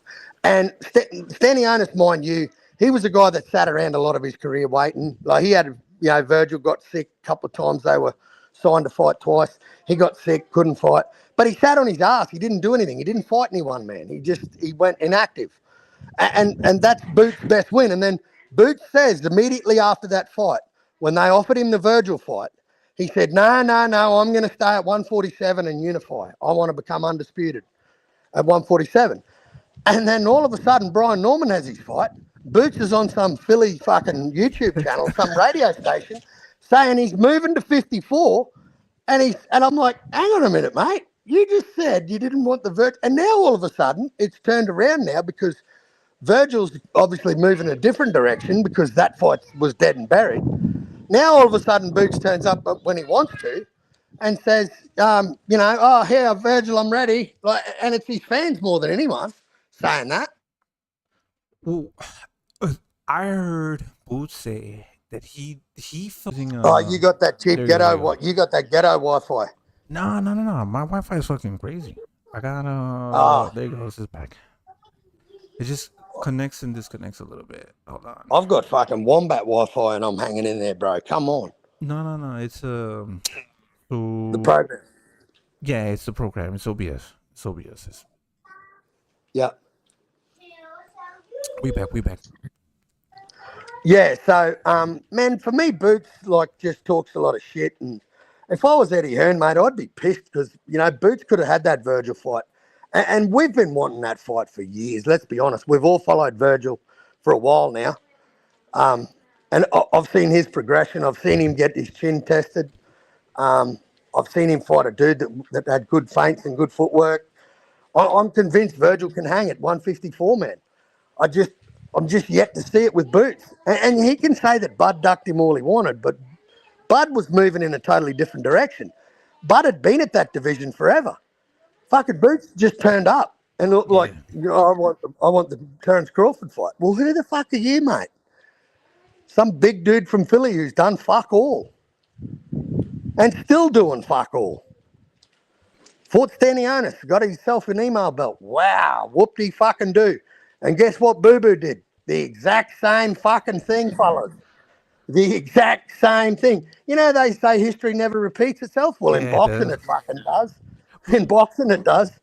And Carl, let me say this. Isn't that's the logic with these young fighters and these fighters that we have nowadays? And this is what you were saying, that the future of what are we gonna have left after Canelo and Crawford retire? What are we gonna have left after Usyk, Fury, and all of these great fighters when they retire? These young generation of fighters, they're fucking divas. They're prima donnas. Yep. They're fucking they just want, and they don't fucking earn anything. All they want is just fucking say, I deserve this and I should be this and I'm this and I'm a great fighter. Give me all these attributes and but I don't need to do things in the ring. I don't have to do anything. Just crown me and give me the title right now. You know what I'm saying? Before I do anything. That's what it is. And see, another one I want to have a whinge about is Teofimo Lopez. How could anyone be his fan, bro? How can you be a Teo fan? How do you know what the fuck he's going through that dude's mind in the way he's moving and what his next move's going to be? It just doesn't make sense. He's moving weird. He's just fucking crazy, bro. He's crazy. That dude is fucking crazy. He's a fucking nut job. I don't get it. He's a nut job. Nah. And he's got a decent resume, bro. He's got two lineal champs under his belt. But like, you just don't know what fucking Tio you're going to get, man. It's crazy, and you don't know who the fuck he's fighting next. Like saying he wanted to fight Bud and call him Bud, all this, the monkey, come get the banana, and then as soon as Bud sees him, he turns to water. What a fucking pissant. That just shows he's a keyboard warrior, bro. You know, you want to talk about shit online, then someone checks you on it, and you're as quiet as a fucking church mouse. Get out of here, you fucking girl's dick. But one thing, Tio has been showing up to these fights. So whoever wants to go and tell him, what do you mean by this? He showed up to all the fights recently, no? Yeah, but to beat his ass. Go chase that motherfucker. You know what I'm saying? For real. Wasn't Hitchison fucking hugging him and fucking praising him and saying fuck Devin Haney and all this shit? Oh, who knows what the fuck they were saying, man. He was with them. Why did Tio pull out of that fight with Haney, man? I think the time to strike Haney's right now. Yeah, I would too. And I think the time to beat him is now. Don't let him get back in his rhythm and get back to that grabbing, fucking jab and grab shit. Don't let him get back into that rhythm. Strike while the iron's fucking hot, mate. I think Tio could beat Devin, man. I think he could easily beat Devin. Especially that Devin that we just saw against Ramirez, bro, was like a dude that just that was his first. Yeah, man, he was. I don't know, but I think the time to strike with Devin is fucking now, bro. While sort of Ryan bashed him into fucking submission. Yeah, now so what Matone is saying is they tried to change up the terms and the money, I guess, right? Because they were. See, that's another thing. Yeah, but what were the terms? Was it another couple of fights? No. So okay. So from what I know, right, is that Tio was supposed to fight Boots at 147, and then Boots said that he wasn't gonna fight Tio. So then the alternative was going to be Haney replacing Boots, and then Tio expected the same amount of money for fighting Haney. Right, because they would have been the replacement, right? So instead of Boots, Tio fighting Boots, it would have been Haney in replacement of Boots, and then they changed the price of the money, and that was the issue, if I'm not mistaken, right? So they changed the money behind the whole negotiations. So the negotiations, and so isn't Teofimo a top ranked fighter? And somehow Turkey Ali Sheik, they made up all this whole entire fucking thing, right? Where he was supposed to fight Boots. That's what I think I know. I don't know, right? Yeah, I thought I heard on fucking Rap Stars, I thought I heard fucking Bill say that, or Tio say that fucking he didn't want the extra 2 fights because Turkey wanted him in a 3-fight deal, and Tio didn't want the 3-fight deal.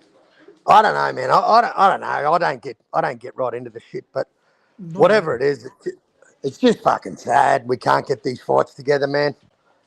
Really sad. And look. Honestly, what's it called? Devin Haney is a bigger name, if I'm not mistaken, than fucking Boots Ennis. Correct me if I'm wrong. Devin is what? Devin Haney is a bigger name than Boots Ennis. Of course he is. He's got a way better resume than Boots. Fuck. Haney's resume is one of the best at 140. I don't know anyone that I think Devin. That's what blew me out about the Devin and Ryan fight. I get the amateur pedigree, the 3-all, but Devin was just going from belt to belt to belt, and that was why I respected the fuck out of him, man. Yeah. But I just never understood the Ryan fight. But that's the business side. I don't understand it. I just saw a dude that was creating a leg like he's got Loma I think Loma will be a Hall of Famer. He's got him under there. He belt the piss out of Kambosos twice with a jab and a grab.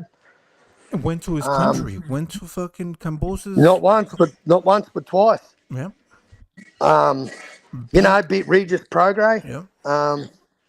I don't know, man. I kind of thought Devin was building a fucking hell of a resume, and then he took on Ryan, a dude that had nothing but a payday. What and a name? And a name. I think. Well, not even a name because the dude's never won a belt. So in boxing, he's nothing. Ryan's never won anything, bro. Ryan might have won some amateur titles, but to me, that means fuck all. That's not a WBC, IBF, WBO, WBA belt, Ring Magazine. It's none of that shit. But the one thing that Ryan brings is the name, the money, right? Exactly. Money. He does. You want It's a factor. payday. Payday. Yeah, exactly. You want That's what it is. That payday. is what it is. That's what Ryan does. Let's fucking party, cabrones. Shit. You know, like, I don't know, man. It just seemed whack, and I thought this could be a fight gone fucking way wrong, and it kind of did. It sort of derailed him, and he didn't look that good against Ramirez. Yeah, he beat Ramirez, but I mean, Ramirez lost a split decision against Barbosa, and Barbosa looked absolutely fucking average as fuck versus Tio. Right, and that's one of the things that was frustrating with Tio, right? And I think that's why Tio acted the way that he did, is because everybody was talking about. So the most significant win on that Friday, in the whole card, it was Tio beating Barbosa's to unify the belt, right? He gained another belt, Yep. right? And everybody was talking about fucking Ryan losing to fucking Rolly, how fucking Haney fucking ran from Ramirez, but they weren't talking about his win. So how does he fucking? He's just like a kid. He just fucking wants to fucking get attention. It's like, look at me, look what I did. Well, You know what I'm saying? you know what? I thought Ramirez would have at least something for Devin, bro. With Robert Garcia in his corner, I just thought Ramirez might have something to show Haney. But he had fucking nothing, man. And Haney's feet, it was like he had two left feet. If you watched him try and get out and move away, he didn't know where he was going. His head was going left, his body's going right. Like, he just had no idea. Like, he looked like it was the first time he'd ever fought. Yeah. So for me, if I was T.O., man, and if the deal wasn't right, the deal wasn't right, whatever. But the time to strike with Devin is now, I believe. Well, this is the thing, right? Okay, I think it would have been. I agree. Tio should have fought Haney. Tio should have took that opportunity, regardless of the pay, because it would have kept you busy, and it would have been a good win under your name. You know what I'm saying? And I do think that Tio can beat Haney. I think he does. He can apply a better pressure than Ramirez did. He's younger, he's fresher, and yeah, I think Tio can beat Haney. And so at the same time, everybody's talking about how much money he would have made and wouldn't have made. But what's Top Rank going to do? Top Rank's contract with ESPN is going to fucking end. So where are they going to go? You're going to have to deal with fucking Turkey Al Sheikh or DAZN or whatever promotional company. You're not going to have any more paydays. PBC is a fucking joke. Sorry. At this point, PBC is a joke now. Wait, did you see where PBC is going to be going? PBC is going to ESPN, no? Did I see that? Yeah. Yep. That's crazy. I thought ESPN was getting out of boxing. That's worse. Top Rank has a better is better than PBC. Top Rank is way better than PBC. Come on. Am I crazy? Nah. As far as like building up fighters, because like, bro, this is nuts. PBC on ESPN, because like PBC expects a lot of the PBC fighters, they expect big money fucking paydays. You know what I'm saying? Yep. So and ESPN not only doesn't that, pay them. Kozzie, they never fucking fight, bro. They never fight. They get paid to sit on their ass. TNT Sports will be partners with Top Rank. Yeah, man, there was so many fucking cable networks that used to work with fucking boxing. TNT Sports. Man, it was so many. Like, we're losing them. We're not getting any of them because of this, the style of fighting. That's what it is.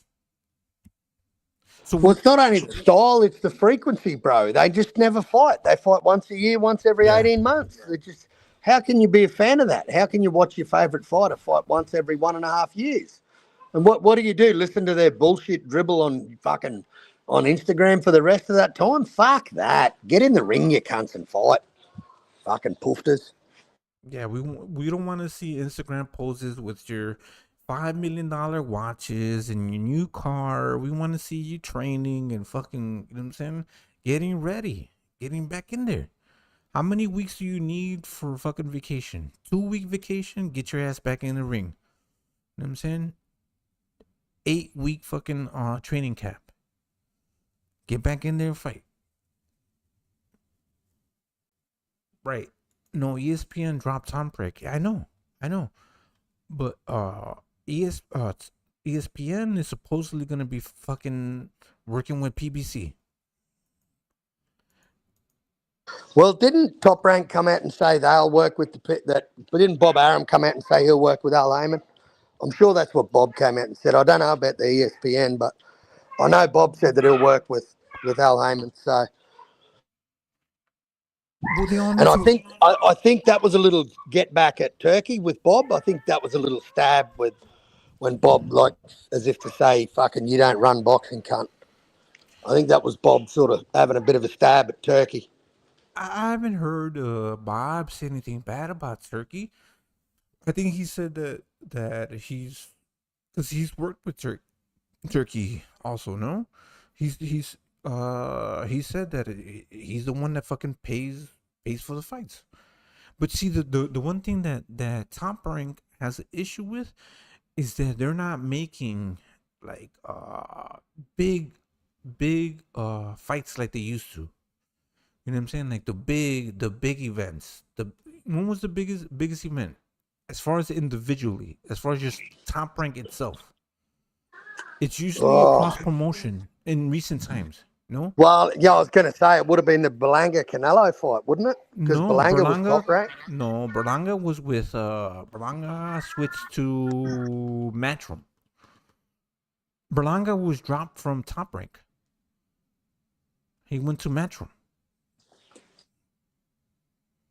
That's what happened recently. The most recent fight was as far as like a huge mega card was a cross promotional fight. I think it was what the fuck is it called? Errol and Bud? No, well, Errol and Bud was on PBC. Carl. No. Oh, that's right. Bud had already done his dash with Top Rank. Fucking Carl. No. It was Bivol and Beterbiev. No? If I'm not mistaken. Actually, it was too. Bivol Beterbiev. That's right. It was too. That would have been the last big one. And the what the fuck was it called?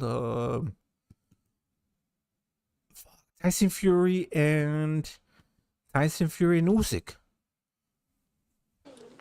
That was one of the. It was like a co-promotional kind of situation. It was like a cross kind of fucking whole entire mess of shit. It was. Yeah, but But in recent times, so like the glory days of Top Rank, when they used to have exclusive both fighters, like Oscar De La Hoya, Tito Trinidad, Floyd Mayweather, you know what I'm saying? Like when they exclusively had the in-house fighters, not like cross promotional fighters, and they used to have pay-per-views, and they did that. It's been a long time. It's been a long time since they've done that. So Top Rank is kind of but Bob Arum's 98, bro. I mean, he can't live forever. But what's going to happen when Bob goes? Is it going to dissolve? Like, what's going to happen? I don't know, but wasn't somebody supposed to be taking over it? I don't think that Bob has ever let go of the grip. You know what I'm saying? Fury was with Top Rank. Yep. Maton, yep. I see. I know a little bit of boxing. I know a little bit of boxing.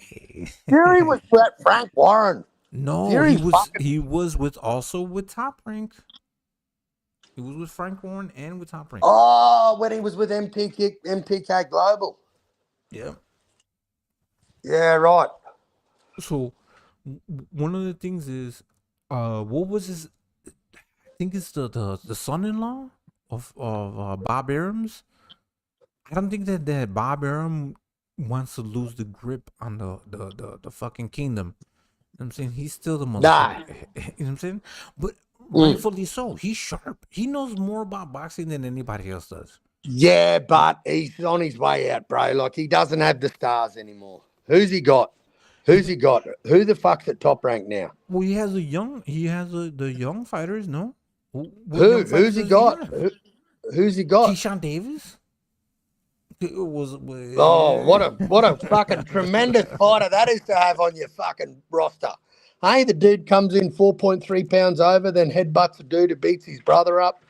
Ah, shit. Whoa. Yeah, he's gonna make you heaps of money, that bloke.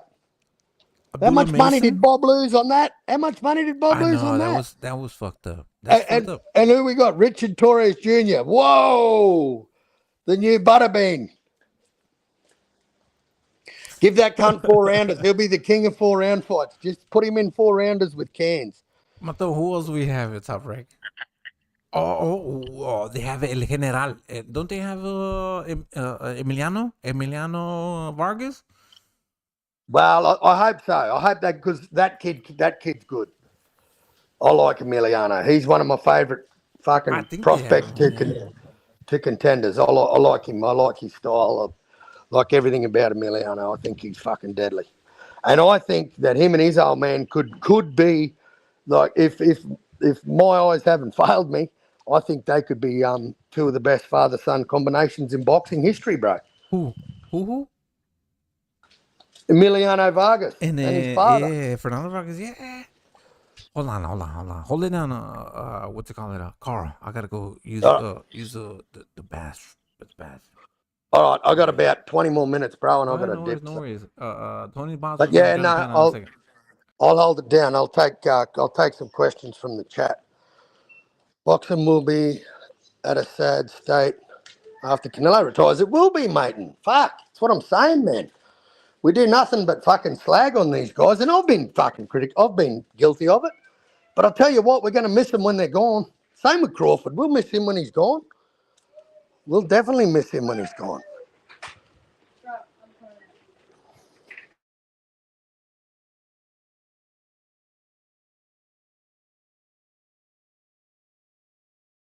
There's a lot of dudes that are retiring that we're going to miss when they're gone.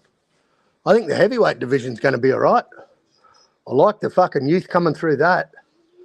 There's some good heavyweights coming, but I'm not sure about any other division, man. Maybe 154.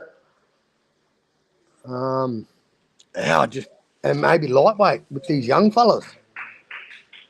But yeah, I don't see anyone else. Yeah, no one's tearing through divisions. I mean, we got Inouye, but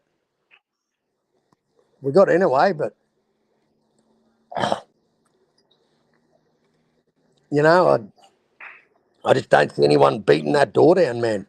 I know it's not fucking Tank Davis now. Okay, man. Yeah, who's kicking the door down to be the next fucking face of boxing, to be the one to carry the sport? Who's it going to be?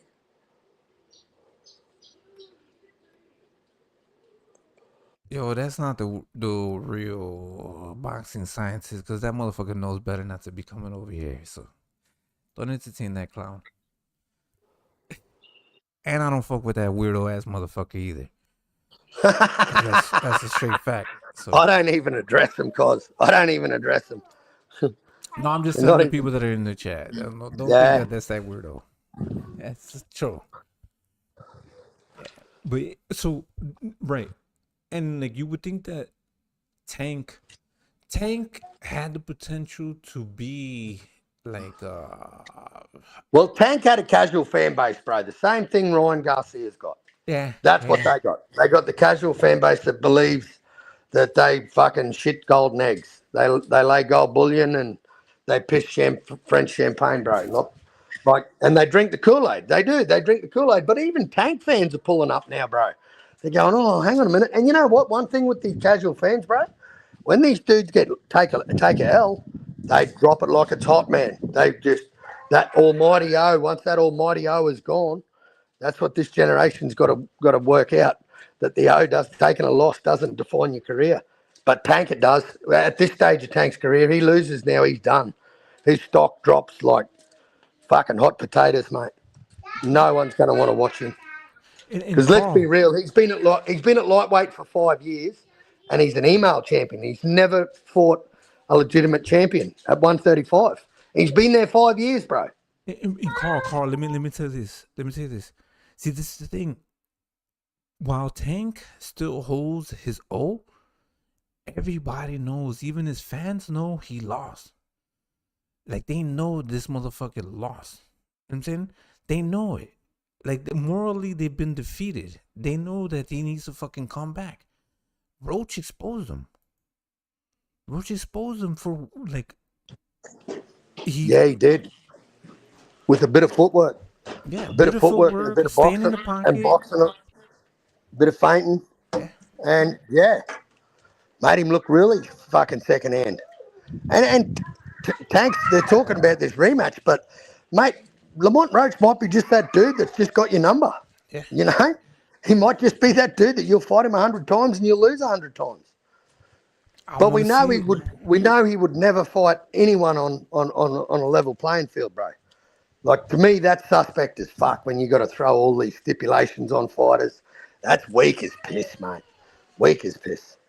Rehydration clauses and all this bullshit, mate. I don't like any of it. I think if you're gonna fight the cunts, fight them.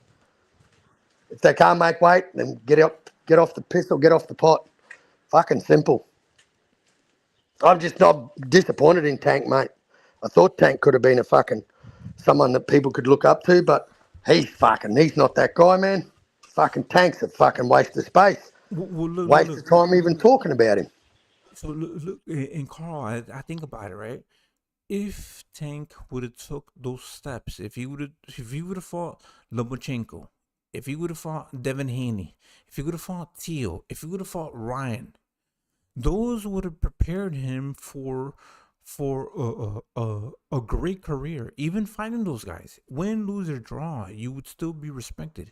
But he didn't choose those routes, so he never stepped up to the competition. He never tried to go beyond what his capabilities are. In order for you to fight a guy like Lomachenko, you need to go beyond. You need to fucking like just. You know what it is? Does that make sense, Carl? Hold on. Does that make sense?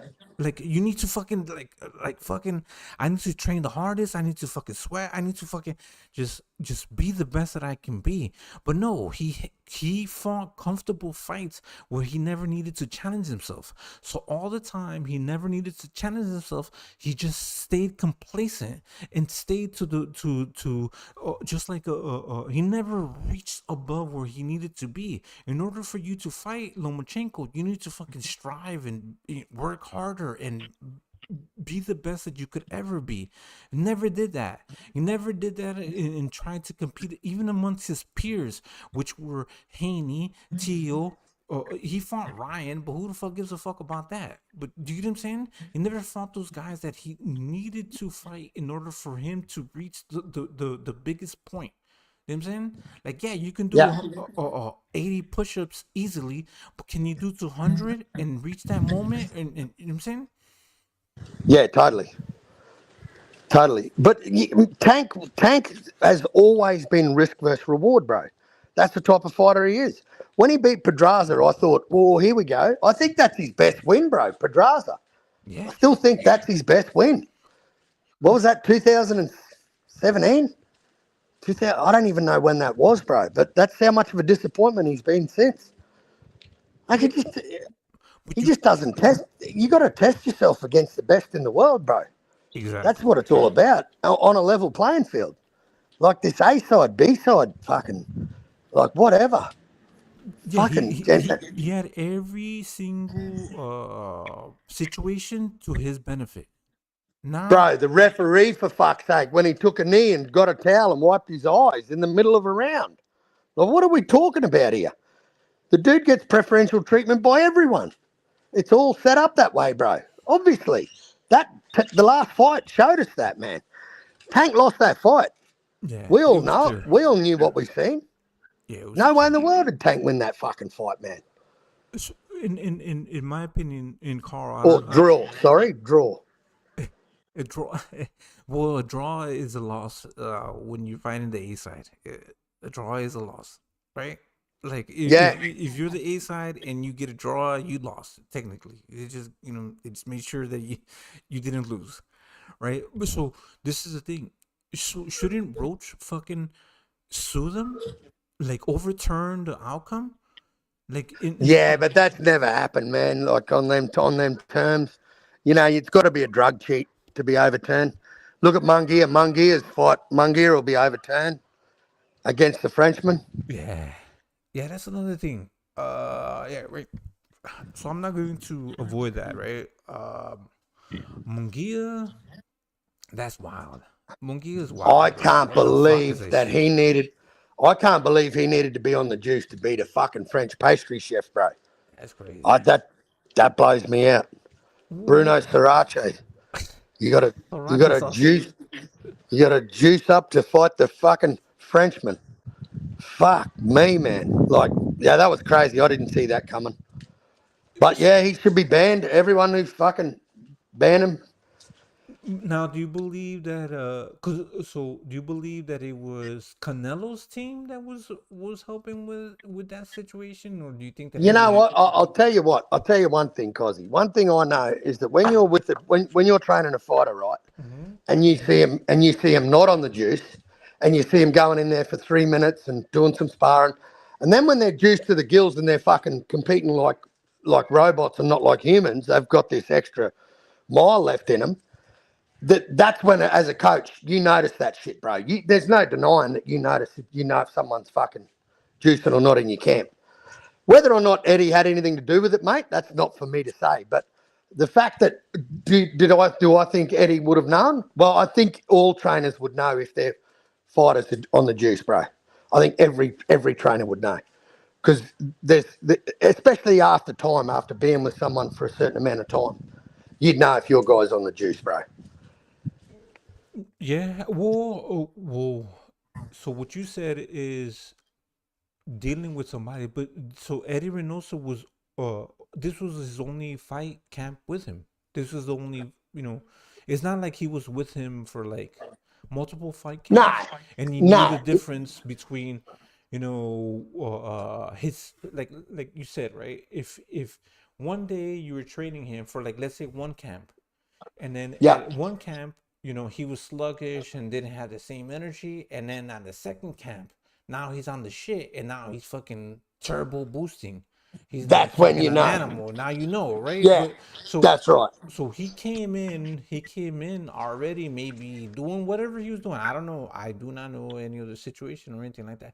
So, but he came into Eddie Reynoso's camp just on training, right? So, and I do. There's like, okay, so you have a trainer, and then they came up with the whole entire, what the fuck are they called? Supplement something, like what was what the fuck's his name? Manny Pacquiao's strength and conditioner. You know what I'm saying? Yeah. Remember that term? It was brought in. It was like the strength and conditioner, or the supplements, or whatever. They have a name for it now. You know what I'm saying? It used to be the trainer was the trainer, and he used to fucking give you the same, like the diet. It's a dietitian, really. Right, exactly.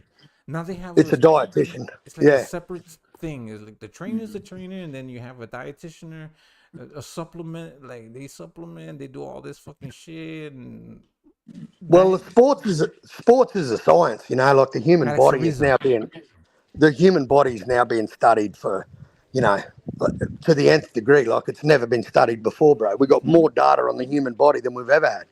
So it's all about the science and what you can jam into your body that's legal. And let's be honest here, Victor Conte, he was cheating for a fucking long time, and then he laid down like a dog once the gig was up and he was going to jail and he wasn't going to see his fucking daughter grow up. He rolled over like a dog. And now all of a sudden he's on the committee of VADA, like he's some fucking hierarchy and some subject matter expert on cheating. And I just, the guy is the biggest cheat in the fucking sport. And boxing just welcomes him in with open arms. I don't know, man. It's fucking weird, but it doesn't surprise me because it's boxing. This is what we got to get used to. Crooks, snakes, fucking cockroaches. Yeah, this is what the sport's about. But yeah, I don't know why Munguia would be juicing, but you know what, Cos? I think a lot more fighters juice. They just don't get caught, bro. Yeah. You know, they don't have the right experts like Alex Ariza, like what's his name that you just mentioned right now? Victor Conte. And there was another one. What the fuck's his name? The one that helped Juan Manuel Marquez. What's his name? You remember who I'm talking about? I think he's like Puerto Rican. Fuck is his name? He had the fucking Juan Manuel Marquez with the pimples in his back, drinking fucking piss. Oh yeah. That's right. Like that was weird. Memo Heredia, fucking maton, yo. Exactly, Memo Heredia. Like those are the most notorious motherfuckers. They're the best of the best. You know what I'm saying? You gotta get them. You know what I'm saying? You gotta get them. Yeah, exactly. Exactly. He's Puerto Rican, maton. I'm pretty sure he's Puerto Rican. He's lying. He looks Mexican, but I'm sure he said that he's Puerto Rican. Memo Heredia, I swear. Look him up. But yeah, Memo Heredia, Alex Ariza, and fucking what's his name? Victor Conte. Those are the three. Those are the top three. But see, the one thing with Victor Conte is that he has a whole entire supplement company, right? And they also do special type of shit. Like they do the like. Yeah, but you don't tell me that he doesn't have the special juice for his Bud Crawfords and his Devin Haney. Yeah, exactly. Yeah. You know, Mikey Garcia. Yeah, Mikey Garcia. Yeah. All of them. Yeah, he does that. So, it's just like these illegal things here, like illegal weeds. So you just change the molecule. So if this is banned, then you just change the molecule by something, and then it's legal. You know what I'm saying? well, that's what they did with that K2. That I don't know if you're familiar with the drug K2. Yep. That's how they keep moving it, so it's undetectable. Yep. They keep on changing it. Kills, That's illegal, but kills a lot. Yep. Kills a lot of people. Kozzie, I got to bounce, bro. No worries. Thank you, sir. Appreciate it. Good chopping it up with you, man. I'll try and catch you on the next one, brother. Yeah, no worries. We'll see when I'll be back. I'll be back in like September or something. No, just kidding. Yeah. You'll go missing. You'll be like Ben Israel. You'll be like Ben Israel after fucking Spence gets beat. You'll disappear. Get for 6 out of months. here! I ain't going nowhere. No. That's the thing. So it's nice in Chicago, and I just moved to a nice neighborhood. This neighborhood is so fucking nice. Like, look. Beautiful. Hold on. Like, there's a McDonald's, a KFC. There's a 7-Eleven that's open 24 hours. There's a fucking Walmart like 5 blocks away from me. There's a whole bunch of different things, bars, everything. So like, and it's nice in Chicago. So it's like, what am I gonna do? I'm saying so. Yeah. Enjoy the time. Enjoy the weather. So we get like 3 months of good weather. You know what I'm saying? 3 or 4 months, something like that, right? So we gotta enjoy this shit. And then we're gonna get winter. So winter's like from December, January, February, March. You know what I'm saying? So yeah, it gets cold. So yeah. All right, I got to bounce. Good talking to you, brother. All right, Take care, let's man. get it. So we're gonna keep it going. Talk to you on the next one. Peace. Yeah. Peace. Let's get it. What up? We ain't in this shit though. Let's get it on and popping. That was just the beginning of the show. My boy Caesar G's in the building. Nah. It's not that I moved out of the hood. It's just where can I go? Like the whole neighborhood is fucking dope. I love autumn. I love fall. Yeah. Then winter. Yeah. But like right now, it's sunny. It's hot. So yeah, it's good shit. Good shit. But yeah. If you guys want to join the panel, I think I fucking pin that link. So those are all the motherfucking amigos. I do want to see this breakdown real quick. See what we can do right here. Bet. Shakur Stevenson versus Williams Zepeda goes down July. No. That's weak. I can do that. What the fuck is that? These motherfuckers. What the fuck is up with my avatar? Hold on, y'all. Oh, nope. Your streamer got some new shit. June 21st. It's tomorrow. It's today. Today's the 1st. Yeah. You can take cars out the hood, but can't take exactly. Wow. You can't take me out. I'm saying it's good shit. Like Chicago's dope.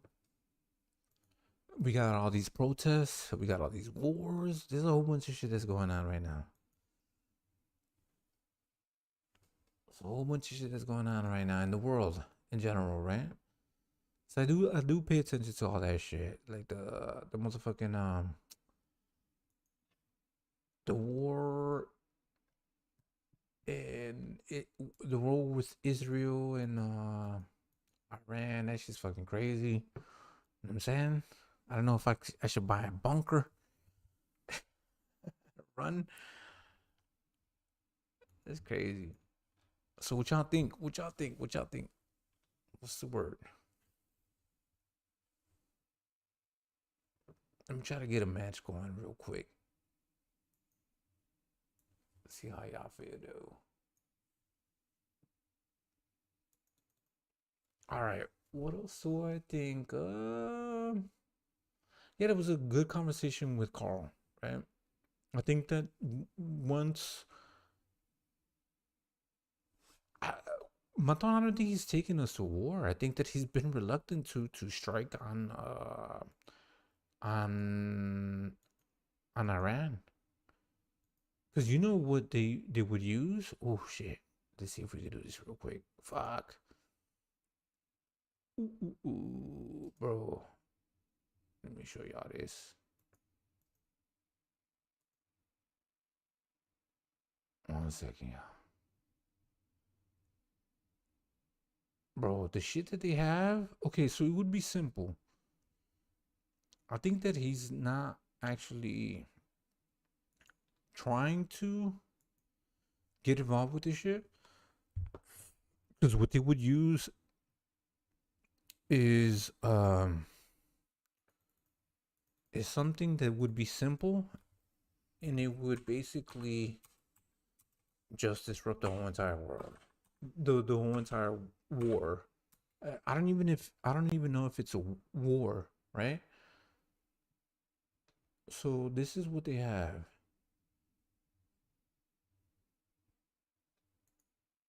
And this is what what sets it apart from the I think this is what they're going to be trying to use.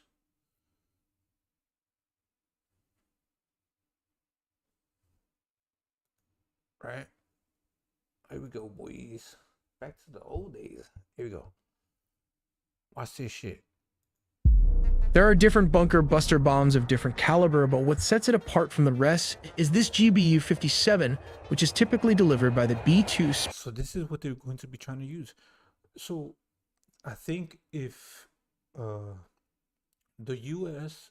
were to try, so Israel doesn't have the capabilities to use something like this, right?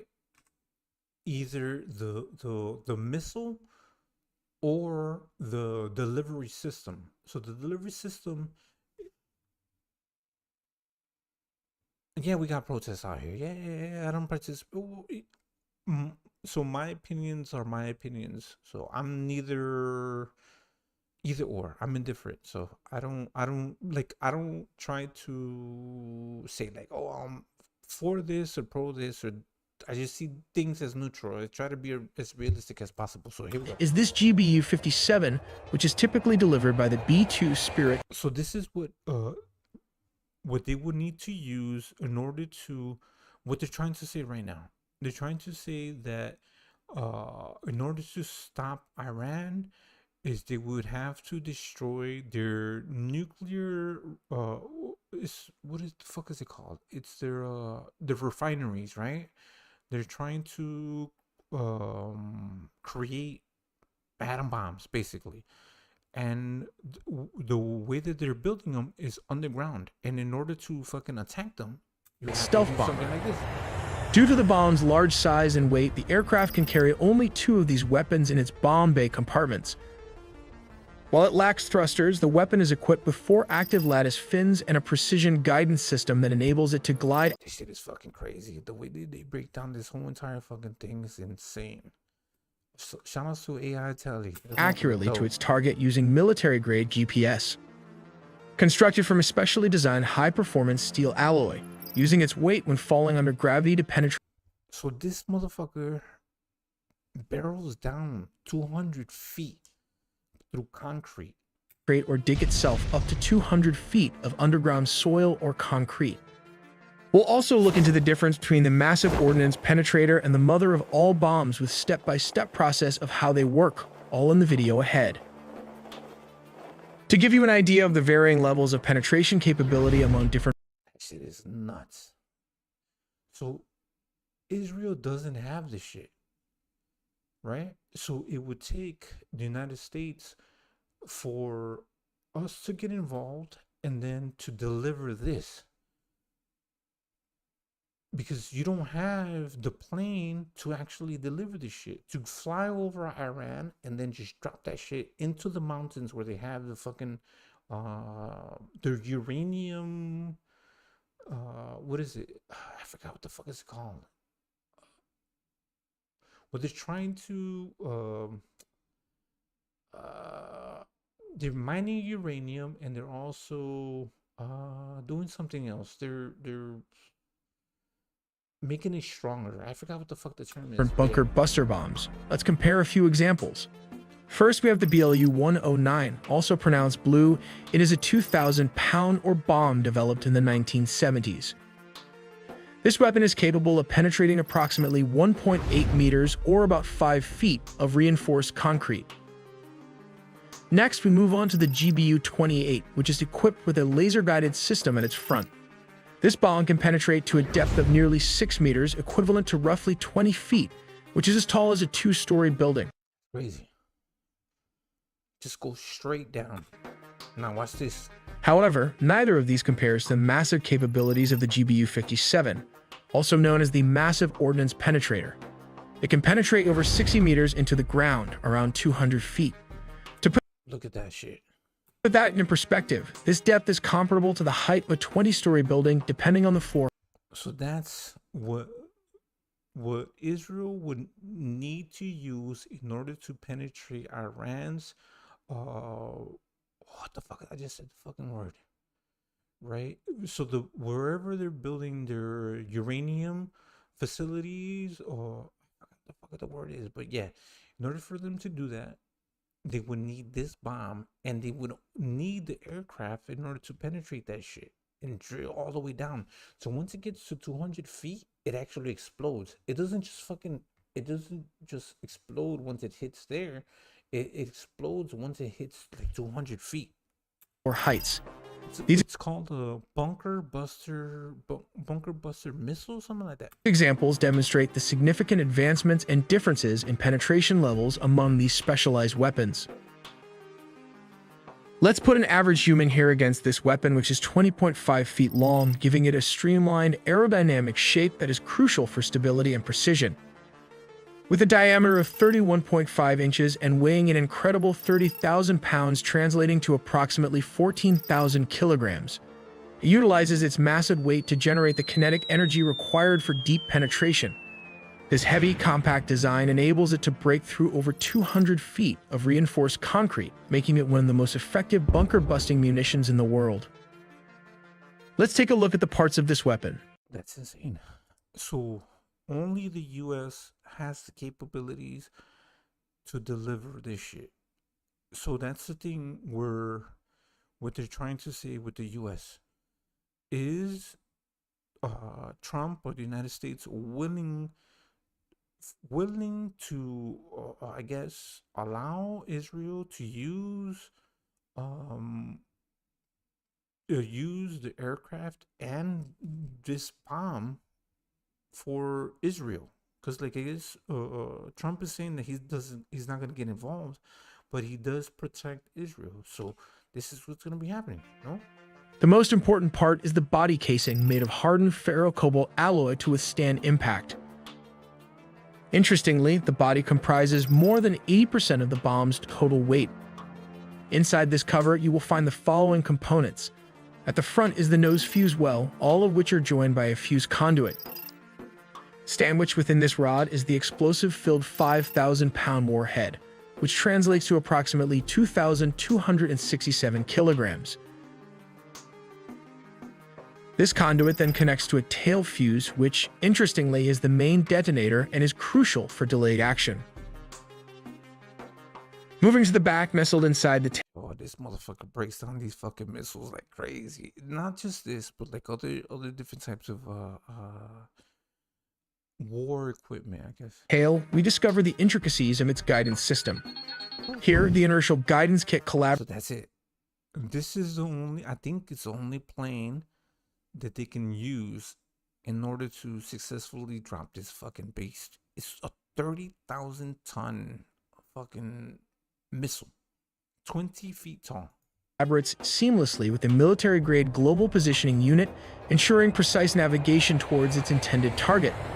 Alongside these components, one can find the adapter ring, which facilitates the attachment of the telemetry antenna, crucial for transmitting data, as well as the encryption key battery, which safeguards sensitive information.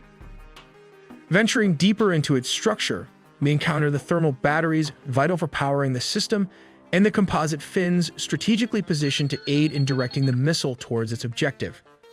These fins, meticulously controlled by internal gears, maneuver with precision, responding to commands to adjust the trajectory accurately. Let's take a look at the smaller bunker buster and how it works. It has a laser sensor at the front, and just behind that are adjustable fins. In the midsection, there is a warhead that weighs approximately 650 pounds containing tritonal explosive. This is a mixture of 80% TNT and 20% aluminum powder. Finally, we have the retractable fins at the rear. To give you a better sense of its size, comparing it to a person can be helpful. The casing has a length of approximately 19 feet long, which translates to around 5 meters. This section is made of an artillery barrel, which is very strong, and has a diameter of 14.5 inches, which translates to around 37 centimeters, making it relatively narrow. They intentionally made the smaller cross-sectional area. This means Bro, all this technology is just fucking blow shit up, bro. It's wild.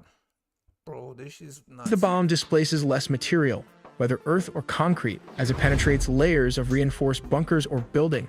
The smaller cross-section allows it to enter deep into buildings, potentially avoiding steel and concrete. Let's move back to the MOP and its cost factor. The development cost of the GBU-57 is estimated to be between $400 and $500 million, with its production price per unit around $3.5 million. Meanwhile, the GBU-28, a 4,000-pound bomb, costs approximately 100. Wait, so did you see that? So it costs $500 million for this. Let's move back to the MOP and its cost factor. $500 million. The development cost of the GBU-57 is estimated to be between $400 and $500 million, with its production price per unit around $3.5 million. Meanwhile, the GBU-28, a 4,000-pound bomb, costs approximately $100,000 to $150,000 per unit, while the per unit cost of the BLU-109 is approximately $25,000.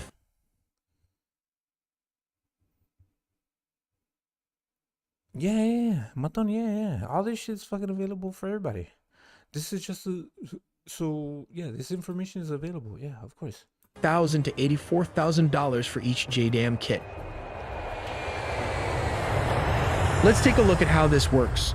Step 1. The bomb deployment platform, as previously mentioned, a B-2 stealth bomb. So that's motherfucker. The B-2 Spirit. It's the, I don't know if it's the best of its class, because like there's probably shit that we don't even know about. It's what we know of a plane that is capable. So this motherfucker can fly things like fucking 60 hours without refueling. It can fly around the fucking world. Bomber flies at a very high altitude. When the aircraft reaches the designated location and the conditions are optimal, it releases the weapon. The bomb is designed for precision, and the deployment height plays a crucial role in its trajectory and effectiveness. Then step 2 comes the targeting precision. The bomb is outfitted with advanced guidance technology, including GPS and inertial navigation systems, which are military-grade satellites. Then comes step 3, that is adjusting the trajectory. The guidance once this bitch is set off, ain't no stopping it. Information and data is then transmitted to the bomb's 4-lattice motors fins located at the rear. These fins can move and adjust in real time, allowing the bomb to correct its course as it descends under the force of gravity. These adjustments are essential because the weapon does not have thrusters to change its trajectory. Instead, it relies on the movement of these fins and a high-altitude drop to control its flight path. This is why the bomb must be deployed from a very high altitude so it has enough time and distance to adjust its trajectory accurately. Yeah, Maton, exactly. If they have the B2, then there's definitely something else that they're not sure. And of course, they have something. Yeah. There's something. Okay, so they're already aware of the B2. They even have something else. I think there's a smaller version of the B2. It's like a smaller, better version of the B2. And even then, even the B2 was in secrecy until they started fucking showing pictures of it. So they have other shit. They have way more shit. Imagine, like, you think that any military or any any company that's creating military type of weapon will just show every single thing that they have. They're gonna keep it a secret. You know what I'm saying? What they have is something that's well known already, and they can't hide it. They're just like, all right, well, you already know about it. We might as well fucking show it. So they're showing you what they have because they don't have nothing to hide anymore, because everybody already knows. So that's one of the mechanisms that they do have. Probably supersonic drones, maybe, I don't know. Here comes the most difficult part, that is step 4, impact and penetration. The bomb, known as the Massive Ordnance Penetrator, weighs approximately 30,000 pounds, which is around 14,000 kilograms. When it reaches its target, it strikes with immense force, designed to penetrate deep into hardened structures, such as bunkers. The energy upon impact allows the bomb to bury itself over 200 feet into reinforced concrete, ensuring it delivers its payload precisely where it is intended for maximum effect. Yeah, once it hits the point, boom. Finally, step 5 involves the tricky part of arming the weapon. It was installed with 2 SDB fuses. Double fuses are required as a backup. The first is for G-sensing and the second is the time delay fuse. Why the redesign was necessary, it was to ensure that the bomb could strike facilities buried beneath significant layers of hardened material. For this reason, the fuses are placed at the rear of the bomb to prevent them from being damaged. Once the time delay or the G-sensing fuse reaches its destination, It can blow, creating a mini earthquake that can bury bunkers and 20-story buildings inside them. Yeah, so I think this is what they're trying to get Trump and the US to use in order for them. Who knows? They might have been use this while we're speaking, or they're trying to use this while we're speaking. There's keep on saying this. If you listen to the news and what they're saying that they want to use a weapon like this to eradicate Iran's nuclear program and stopping the enrichment of uranium, right? That's what they're trying to use. This is the only thing that they can use in order to bust through the mountains where the underground facilities that they have, that Iran has, in order to produce enriched uranium. Many people often confuse the Massive Ordnance Penetrator MOP with the mother of all bombs MOAB, which stands for Massive Ordnance Air Blast. The mother of all bombs weighs approximately 21,600 pounds and is designed to detonate above the ground, creating a massive shockwave and blast radius. However, unlike the MOP, it does not have penetration capabilities. This MOP is capable of digging up to 200 feet underground before exploding, while the Massive Ordnance Penetrator can be deployed from bombers such as the B-2 Spirit aircraft. But this is not the case with the mother of all bombs is so large that it must be delivered. Yeah, this one's crazy. But Russia has some crazy shit too. So, yeah, Russia has some crazy shit too. Via a C-130 aircraft using a pallet system. Once deployed, the bomb is dragged by a parachute and falls under gravity, guided by an inertial navigation system and military-grade GPS. On April 13, the U.S. dropped one of its largest non-nuclear bombs on a tunnel complex in eastern Afghanistan. When it detonated, the blast sucked all the oxygen out of the caves. Wow. We make original videos from scratch, so please do subscribe and... Yeah, go subscribe to... Yeah, I tell you, that boy is fucking crazy. That shit is crazy, bro. I'm telling y'all, that shit is nuts. The shit that they're doing is nuts. All this shit is like... I have a little conspiracy, right? I think all of this shit is in preparation for the war against China. Cause like, where's China at, right? China is not like China's just sitting around. They're not participating in any wars. The war that they're anticipating is going to be the war against Taiwan, and it's going to be in 2027. All the money they use to build shit like that is crazy. Yeah, of course. Billions, millions and billions. That one rocket is fucking, I don't know if is it a rocket? It's fucking $500 million. The plane is $1 billion. It's nuts.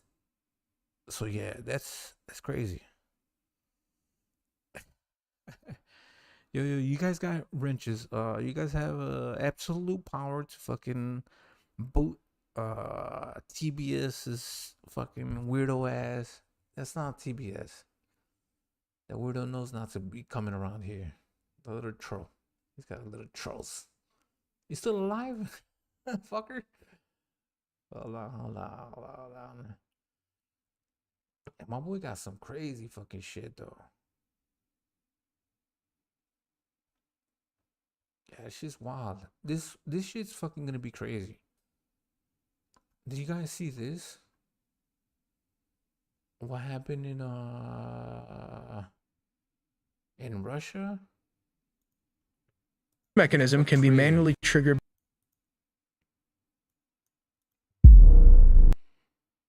Hold up.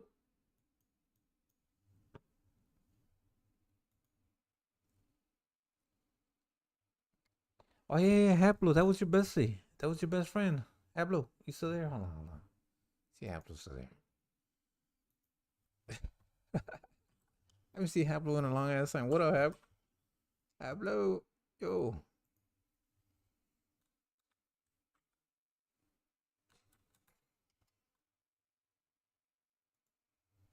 There you go.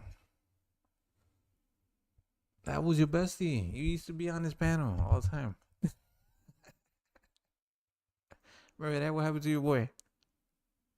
What happened to that boy? All right. Y'all want to see another one? Because this shit happened recently too. Not too long ago. I want to show some of the new stuff that this motherfucker's been showing, but it yeah, it's too soon. Here we go. Ukrainian engineers designed a clever drone launching system disguised as ordinary wooden cabins mounted on the backs of cargo trucks. These mobile containers look like... Yeah, so Maton, this shit is gonna get it's gonna get crazy. As far as how warfare and how things are fought now. Like, look at this shit. I don't know if you guys saw this, what happened. But yeah, this happened not simple long ago. rural sheds, but inside they held reinforced structures, hidden launch platforms, battery charging stations, and remote-controlled roof mechanisms. The design allowed for drones to be launched either vertically or at an angle, depending on their type, while built-in signal shielding helped them avoid early detection by Russian surveillance. Once these mobile silos were ready, Ukrainian intelligence operatives, possibly with help from local sympathizers, moved them deep into Russian territory. The trucks were quietly driven to pre-selected sites near key airbases, parked in places like forests, farms, or industrial areas where they blended into the landscape.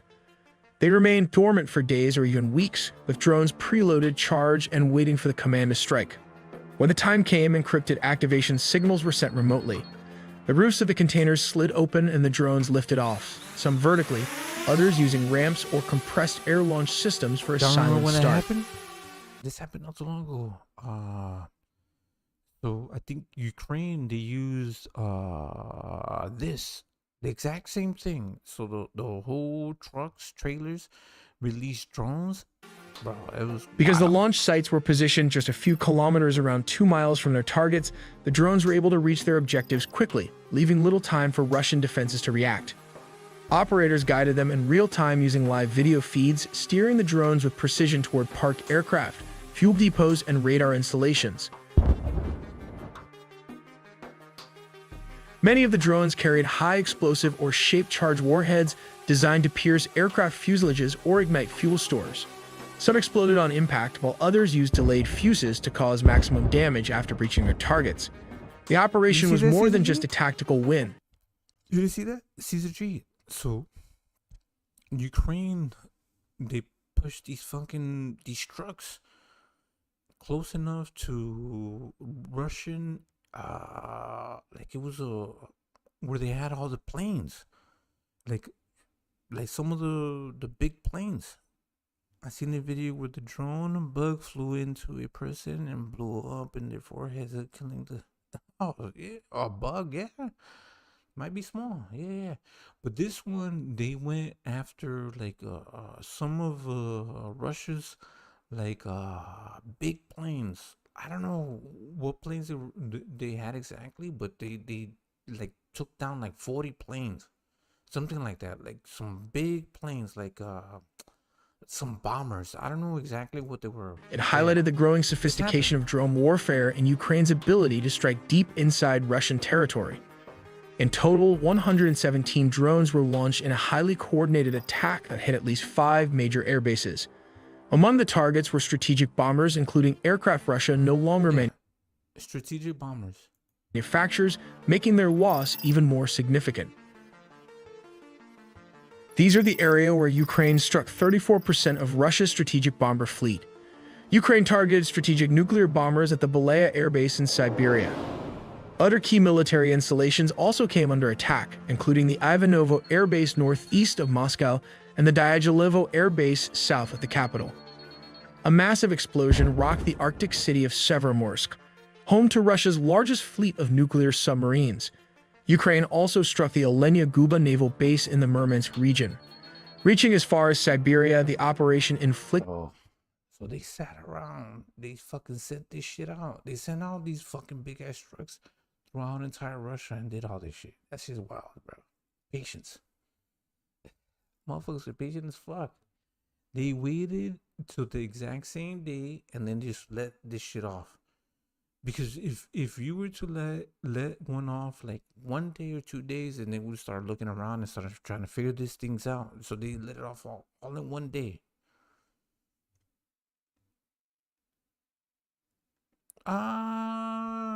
Resources? I don't know, Maton. Resources. So right. The logic would be, why do we still have wars based on religion and based on politics too? Right? Why can't we just agree on we don't agree on everything, right? It just would be, it's just egos. No?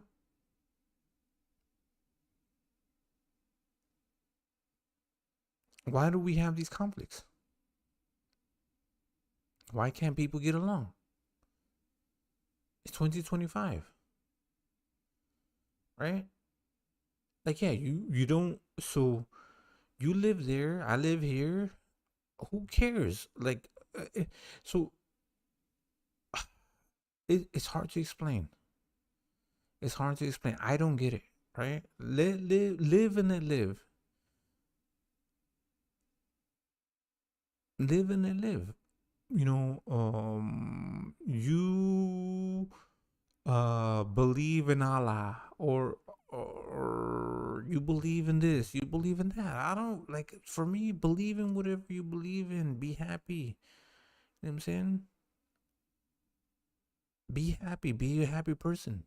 You know what I'm saying? But no, it's I think it's power. It's power. People want power, bro. Like Netanyahu, I've been watching a whole bunch of videos on him, and he's been saying the exact same thing about Iran and all these other countries in the Middle East. I actually think that he wants to destroy all of these other countries, all of these other Muslim countries. I think he wants to destroy them. But I don't. If I'm not mistaken, Iran also has Persian, like all different types of ethnic groups within that country. So I don't get it. I don't know. I don't know. I do not know. I don't know what the fuck is going on. Did serious damage, reportedly destroying or disabling a significant portion of Russia's strategic bomber fleet. The strike marked a turning point, not only in the conflict itself, but in the evolution of drone warfare on the modern battlefield. Among the high-priority targets were the Tu-95 and Tu-22 strategic bombers. We should be living in a futuristic utopia in 2025. Right. So, but this is the thing. Honestly, Maton, so not everybody is capable of thinking beyond certain things, right? So certain people, they're still stuck on tribalism. They're still stuck on, sports, like, or politics, or religion, or ideology, or things like that, right? So they're just still stuck on that. They can't move past that. They can't see how, you don't have to be a part of the same religion, but you have the same goal. So I believe the same thing, right? So I think that our main focus should be trying to explore the universe, explore our solar system, getting to the moon, back to the moon, getting to Mars, or doing things like that. Something that's going to be greater for humanity, right? Or helping. What the fuck is it called? Like, what the fuck is it called? Terraforming the planet. So cleaning our rivers, cleaning our oceans, you know what I'm saying? Creating energy that's not going to destroy our planet, right? Or things like that. I don't know. We should be traveling into space. Could we? Yeah, if we were to put the same energy into all of these, instead of building all of these fucking rockets. We could be using those rockets to fly into space or whatever. I don't know. Maybe we can, maybe we can't. But some of these countries, they're still stuck on not letting their women allowed to vote or doing things like that. I don't, you know what I'm saying? They don't want they want their women to be masked up or like just simple things, like simple human rights, right? And they're still stuck on religion and things like that. Like, oh, who's your God? And my God, and my God is, I don't know. I don't think each God, if they were all sat down, different gods, they would all say, "Man, y'all gotta chill," right? But yeah, but this is what we're seeing. We're seeing that all of this fucking technology they're using to fucking destroy people. This shit is getting crazy. It's wild. It's wild, that shit. No?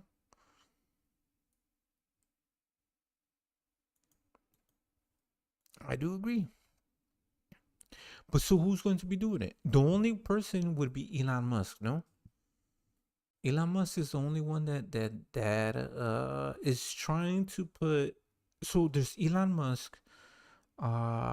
There's a fucking Bezos, Jeff Bezos. Jeff Bezos put that fucking weirdo fucking video up of those 12 women flying into fucking outer space. That shit was a joke. With what's her name? Katy Perry.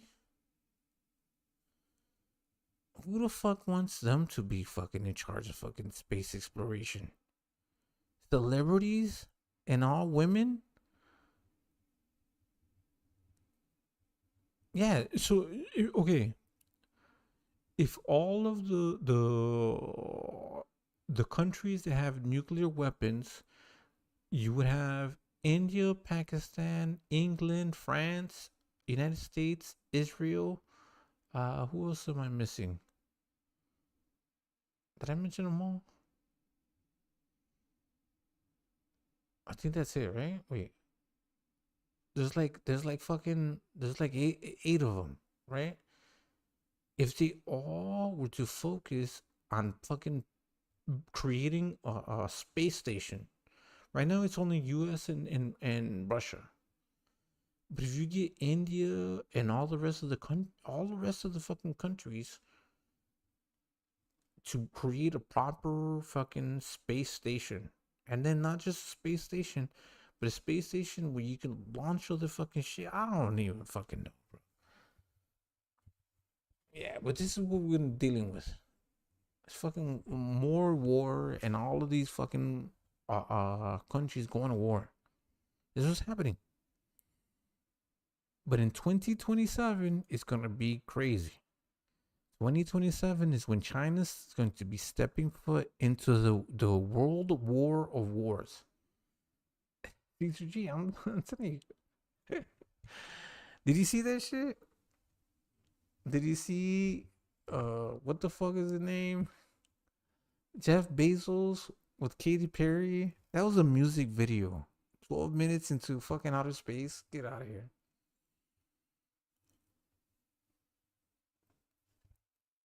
Symbolism. Bro, I don't know what the fuck we're fighting. Who are we fighting? What the fuck are we fighting? Yeah, they do that. Yeah. SpaceX rocket blew up. Yeah, they do that. So, okay. Do you guys believe that that we actually went to the moon? Did we go to the moon?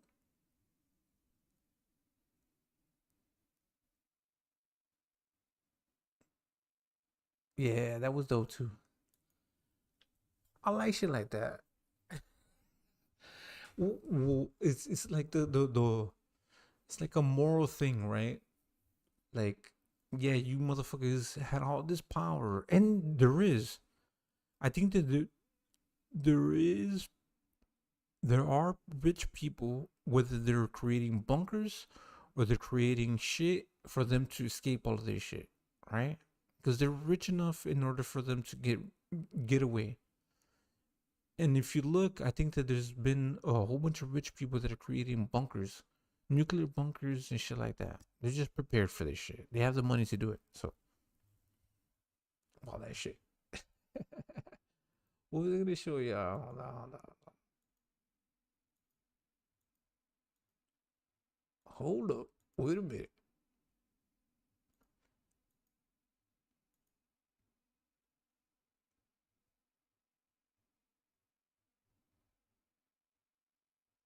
Yeah, wait 1 second. Man, I want to shoot shit up real quick. And there's a whole bunch of shit that they've been showing.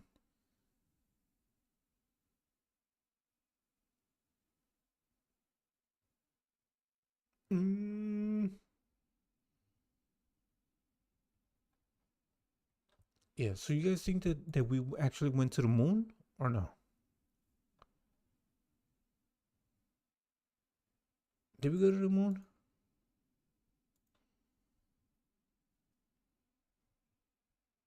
Are we capable of going to the moon? And why haven't we gone to the moon?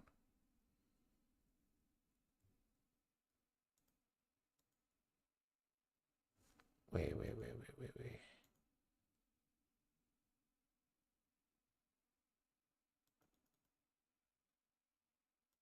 All right, let me keep on back. Aircraft frequently used by Russia to launch cruise missile attacks deep into Ukrainian territory.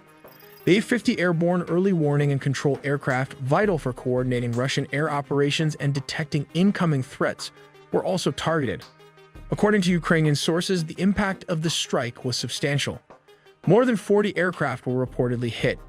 While some were completely destroyed in the explosions, others suffered significant damage, rendering them inoperable for extended periods.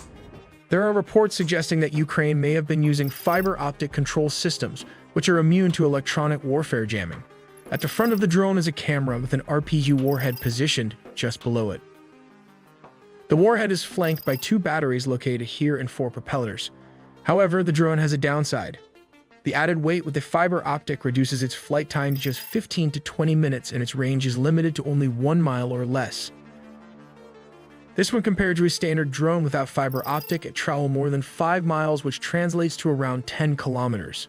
To understand how Ukraine launched these FPV drones, let's take a look at how they are made. First, we have the carbon fiber frame, which provides a lightweight yet strong structure.